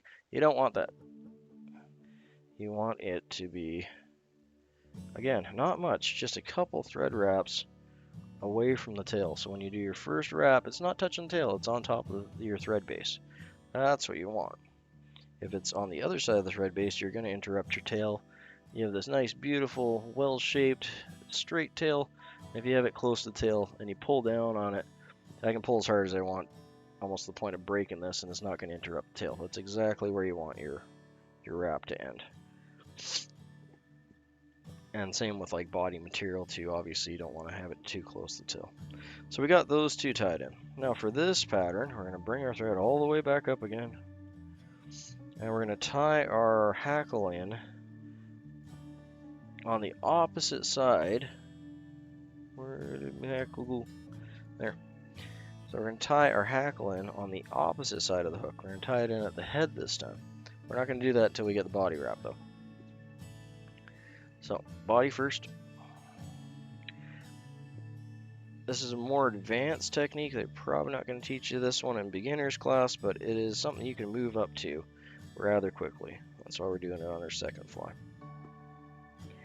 Okay, so again, body wrap is going to be away from your head. And you can see when I'm wrapping this, you see how my tail is not moving, right? If I'm too close to the tail will move. That will adjust your tail. You don't want that. You want to be just a hair away from the tail. Okay, we're going to come up.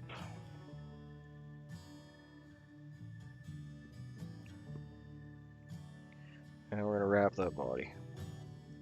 And then we're just doing touching turns here. You don't want to be overlapping, but you want them snug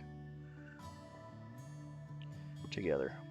And with most modern chenille, if you give it just a slight clockwise twist, it'll kind of poof it up for you. So maybe I can demonstrate that. So this is already twisted clockwise. If I untwist it, you can see that it's laying out flat to the point where it's, hopefully you can kind of pick that up. There you go.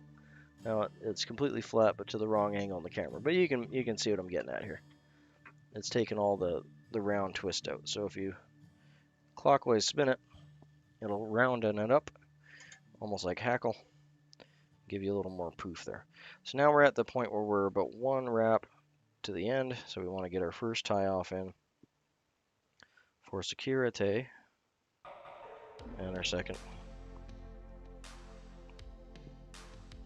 And we'll get our last wrap in on the head there.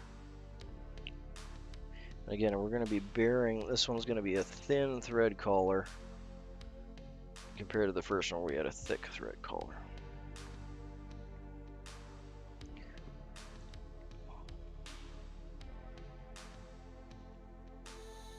Okay, and I like to end mine on my side of the hook on the underside. Most of the time when you're showing off a fly or you're looking at your fly, you're not going to see the underside as well as you're going to see on the top. So it's a good habit to get into having your tie-off points on the bottom or side, because you can see them better and it hides them when you're done. We'll clip that off, put that away, and we're just going to tie in our hackle on this one and counter wrap it, and then we'll be good to go. So we're going to use the exact same feather. It's a partner in life. Now it's going to become a Wolly Bugger. So we're going to find these wispy ends here. You can see they're not hackles, but they're kind of wispy. We don't want those. These ones here are stiffer, so they're good. So right about there is where we want to start our stripping. We'll strip all that off. I'm not using that Very few flies you use that for. There are a handful, but generally that's all garbage. So you can see here if I'm pulling back, these ones here are sticking together. They're still not bouncing back up. Where these ones will bounce back up, see? So that's where we know is a good point to strip off to. Because they have the rigidity in them that we want to have them stand up like Hackle. Alright. Now if you have the shiny side, the pretty side of the feather, towards yourself, what you want to do is you want to strip off about ½ an inch to an inch on the up side. So in this case it's this one. Just like that. There we go. So you can see one side is shorter than the other. We're going to tie it in here. What that'll do is when we do our first couple wraps, that is going to give us a smooth wrap at the collar. We'll get one rotation out of that. So again, we're going to tie this in more on the chenille side than the bead side.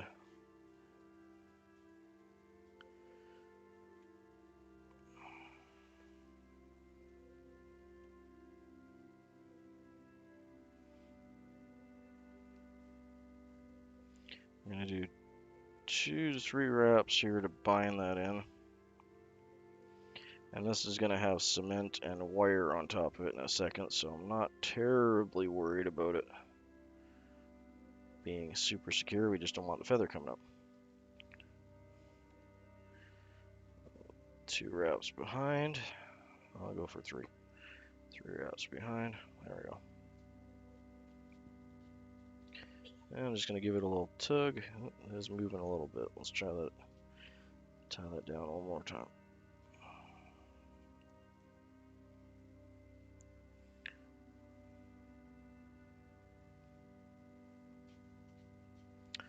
Why so slippy?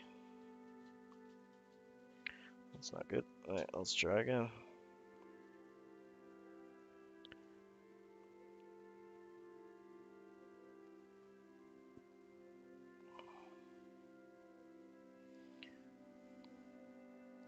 If you're having a lot of problem with it, you can just throw a dab of head cement, let it dry too. Okay, now we're good. Now it's not moving anywhere. Rakuses like this part here can be incredibly slippy. You can use the same trick that we did with the hemostats and just crush it. That'll put the serrations. You got to be a little more careful. This isn't copper, obviously, but you got to be a little more careful. We'll cut that rakus bit off because we're not wrapping with it. We're going to wrap with the tip end. Okay, we're going to bring this up. And we're going to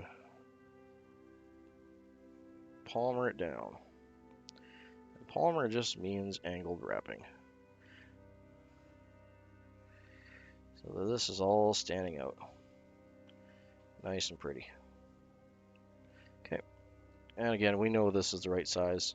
If you weren't aware of the size, you could size it at this point, but you want it to be twice the hook gap. So you can see here the fibers go down twice as far. They're on a bit of an angle, but we already know it's the right size because it's the same as the last feather we used. I'm going to grab the tip of this feather, and this time we're going to use a rotating hackle plier. You don't need this, but it's handy. And we are going to grab the rakus and the tip, and we're going to start wrapping. And my bobbin cradle is going to get in my way. Okay, one second. There we go.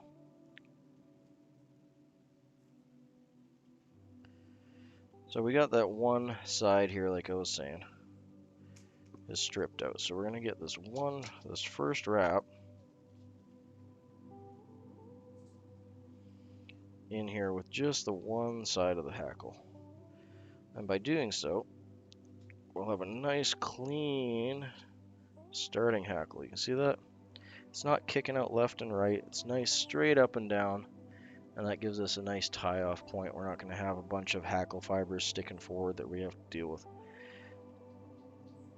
and it's not really going to give your fly any benefit to leave that in there. So just strip that little 1/2 inch or inch out of there, depending how thick your body is that you're wrapping on, whether you're going to do 1/2 an inch or an inch. That'll give you one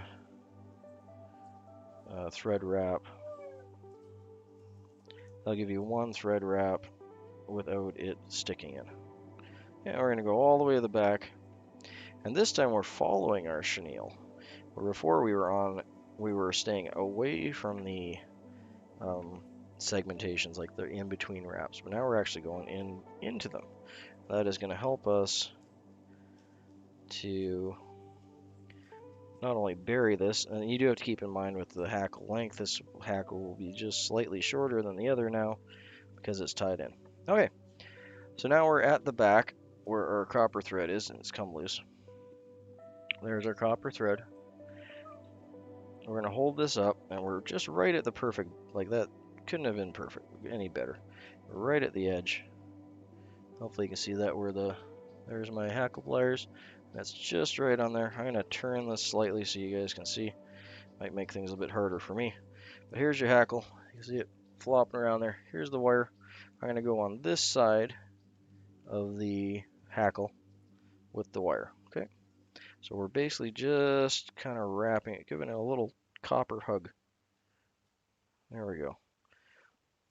Okay. And now, even without a full wrap, we're just half wrapped. And you can see that I can take all my tension off this, and it's not gonna come undone. You want to check that before you let go and keep wrapping, because it's going to, if you got that part wrong and you let tension off this and the hackle starts to spring, then you didn't quite catch it. We can let that loose, and as long as you don't lose tension on your copper wire, you want to bring that up. Now we're going to be bringing this the opposite direction. It's called counter wrapping. Or you could spin this, you could use your rotary, I'm not going to. But you want to just shake it back and forth. Okay? Just like you're doing jazz hands. Jazz hands! And you're going to wrap this, and shaking it back and forth is going to help to knock those fibers loose. And so you're not trapping so many. And you basically won't trap really any if you just go slow. You don't have, it's not a race. And go all the way up to the top here. And just shake it through. And we're going, one chenille wrap length each time here. And we're going to go all the way to the front.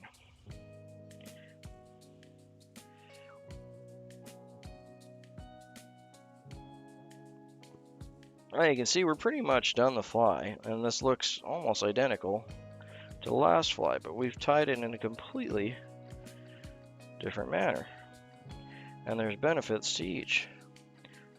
Either one is not right, either one is not wrong. They're just different. We want to bring this right up to the bead, okay? Now I've found that it's generally better, as long as you don't have too thick of a collar, to do one complete wrap by the bead, okay? Because you're going to be putting a little head cement there, and that'll help hold it in. And we want to get our thread 2 to 3 wraps in front of the wire first. That'll lock the thread in. And 2 to 3 wraps behind the wire.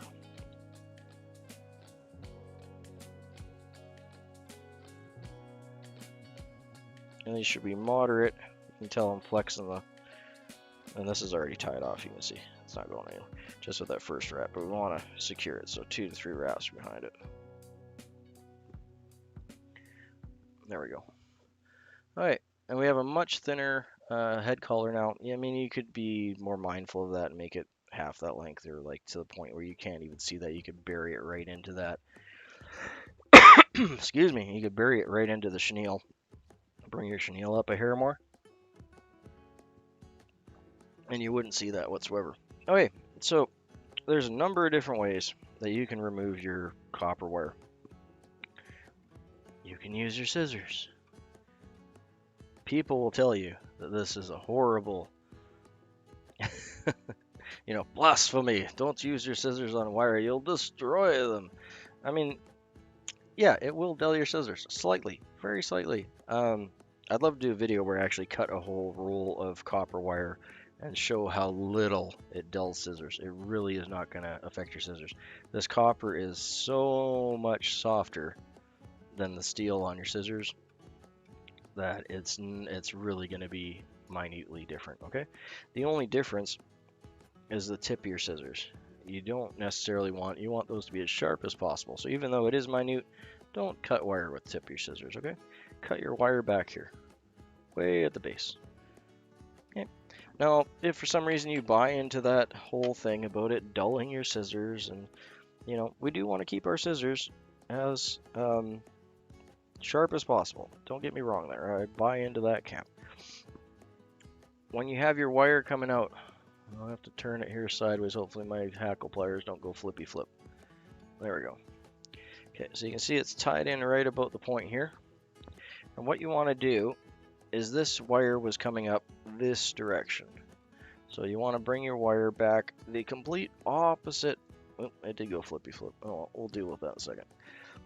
Bring your wire back the complete opposite direction that it was wrapped. Okay, and then just pull slightly. Okay, and then back again. And then back again. And what that's going to do is that's going to work harden that connection point there. So now you can helicopter it. Is it moving on me? It might be moving on me. 1 second.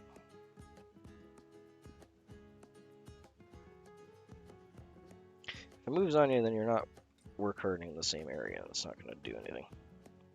Like it did move on me. Okay. So, again, back, forward, okay, and then just spin.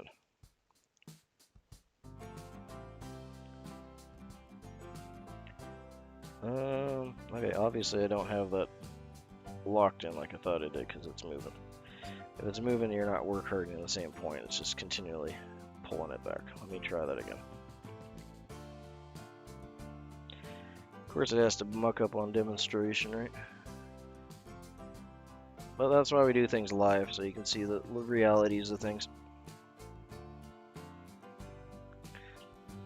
Alright. So, back, forward, there. And it just popped off now that I had it locked in. That's normally all you need to do. Okay, forget about all the flippy bit before. You can actually see, maybe you can on the camera, the points where I was work hardening it. There you can see how it's all like checked. Yeah, if you got your wire, that's the key point. Your wire has to be tied in. If you're trying to, because they'll teach you how to do, you'll see Cheech from Fly Fish Food and like many other guys helicopter it off or whatever. We're gonna also take this off. Probably should have done that earlier. But just hold your hackle pliers up, hold your scissors open so you got a little V point. And you can actually just put pressure on it and just push forward. And you don't need to actually cut anything because you don't want to cut your other hackle. You're just pushing against the rachis and then you should be able to get it popped off. Another neat tool that is a cuticle cutter you can use for that. And just make sure it's sharp and it'll pop through and finish that off for you. Okay, so let's get some half hitches on that. I ended up making a thicker collar than I wanted to, but you know, that's life.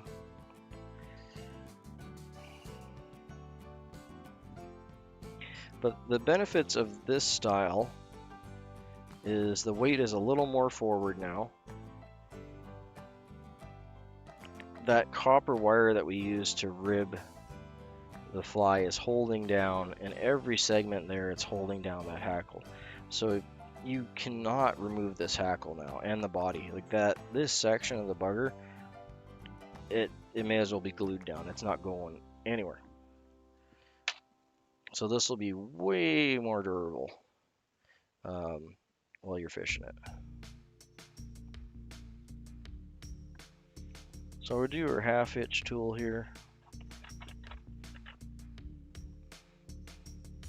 And like we were saying, I'm going to throw 3 to 5 half hitches on there. Oop. Stay on the collar. There we go. Come on, buddy.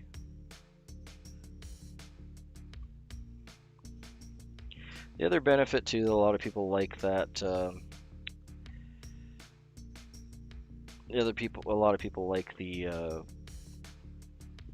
counter ribbing, the Hackle on, is it adds a little bit of shine to the body, a little bit of segmentation. When you get light on it, I'm sure while I'm turning this, you'll see the copper glow through. You can see that nice coppery segmentation. Fish really like to key in on segmentation and shine like that too. So it does add that. It does also add on that little bit of oomph to the fly. Now, if you don't want any colored collar on there too, like I'm using black thread, feel free to match that up. Or if you're using white thread, you can just color it when you get to this part of the fly. Like I was saying, you can have different colored collars on there depending on how you've weighted the fly or however you want to organize your box. But if you have white thread, just get a Sharpie, hit it up with some color. It's hard to color black thread, but you could tie on like an olive thread there so you don't see any sort of collar whatsoever. And again, this thread is a little higher than I'd like it to be, but it's still just a hair shorter than the bead, and that's the important part. I had to do a good half dozen or so more wraps on that copper wire than I intended, but it's good. We're done. I'm enjoying it. I think it's a good booger.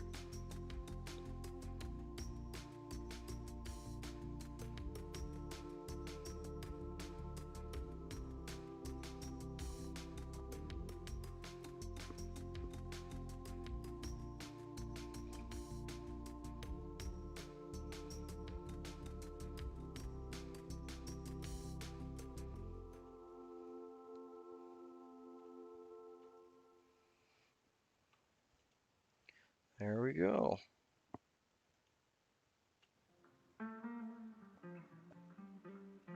There, Maddie. I hope that helps you out with some different techniques on Wolly Bugger.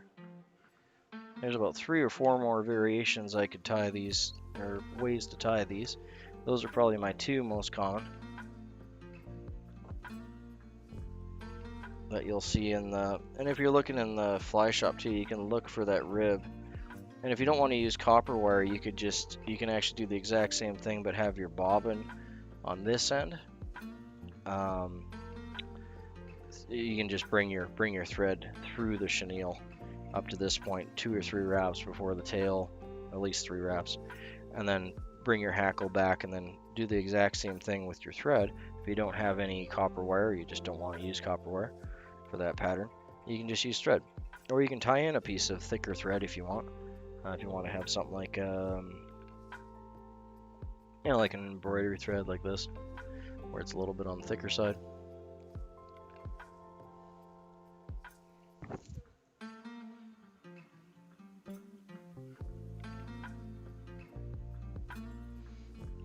Yeah, I'm just gonna rotate that until we dry our head up here.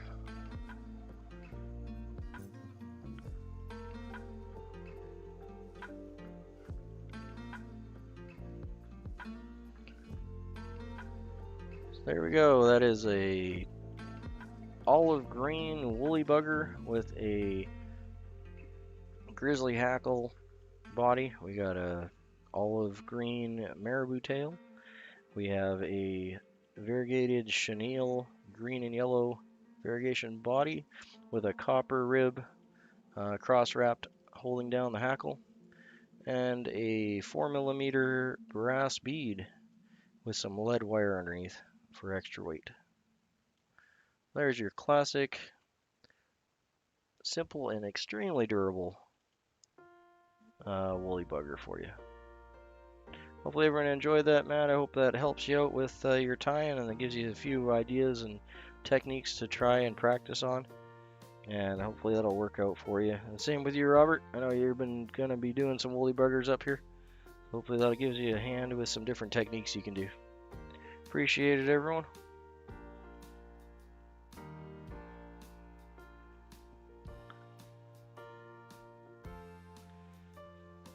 Okay, it's morning, and I'm gonna get me some breakfast. I've finished off my tea.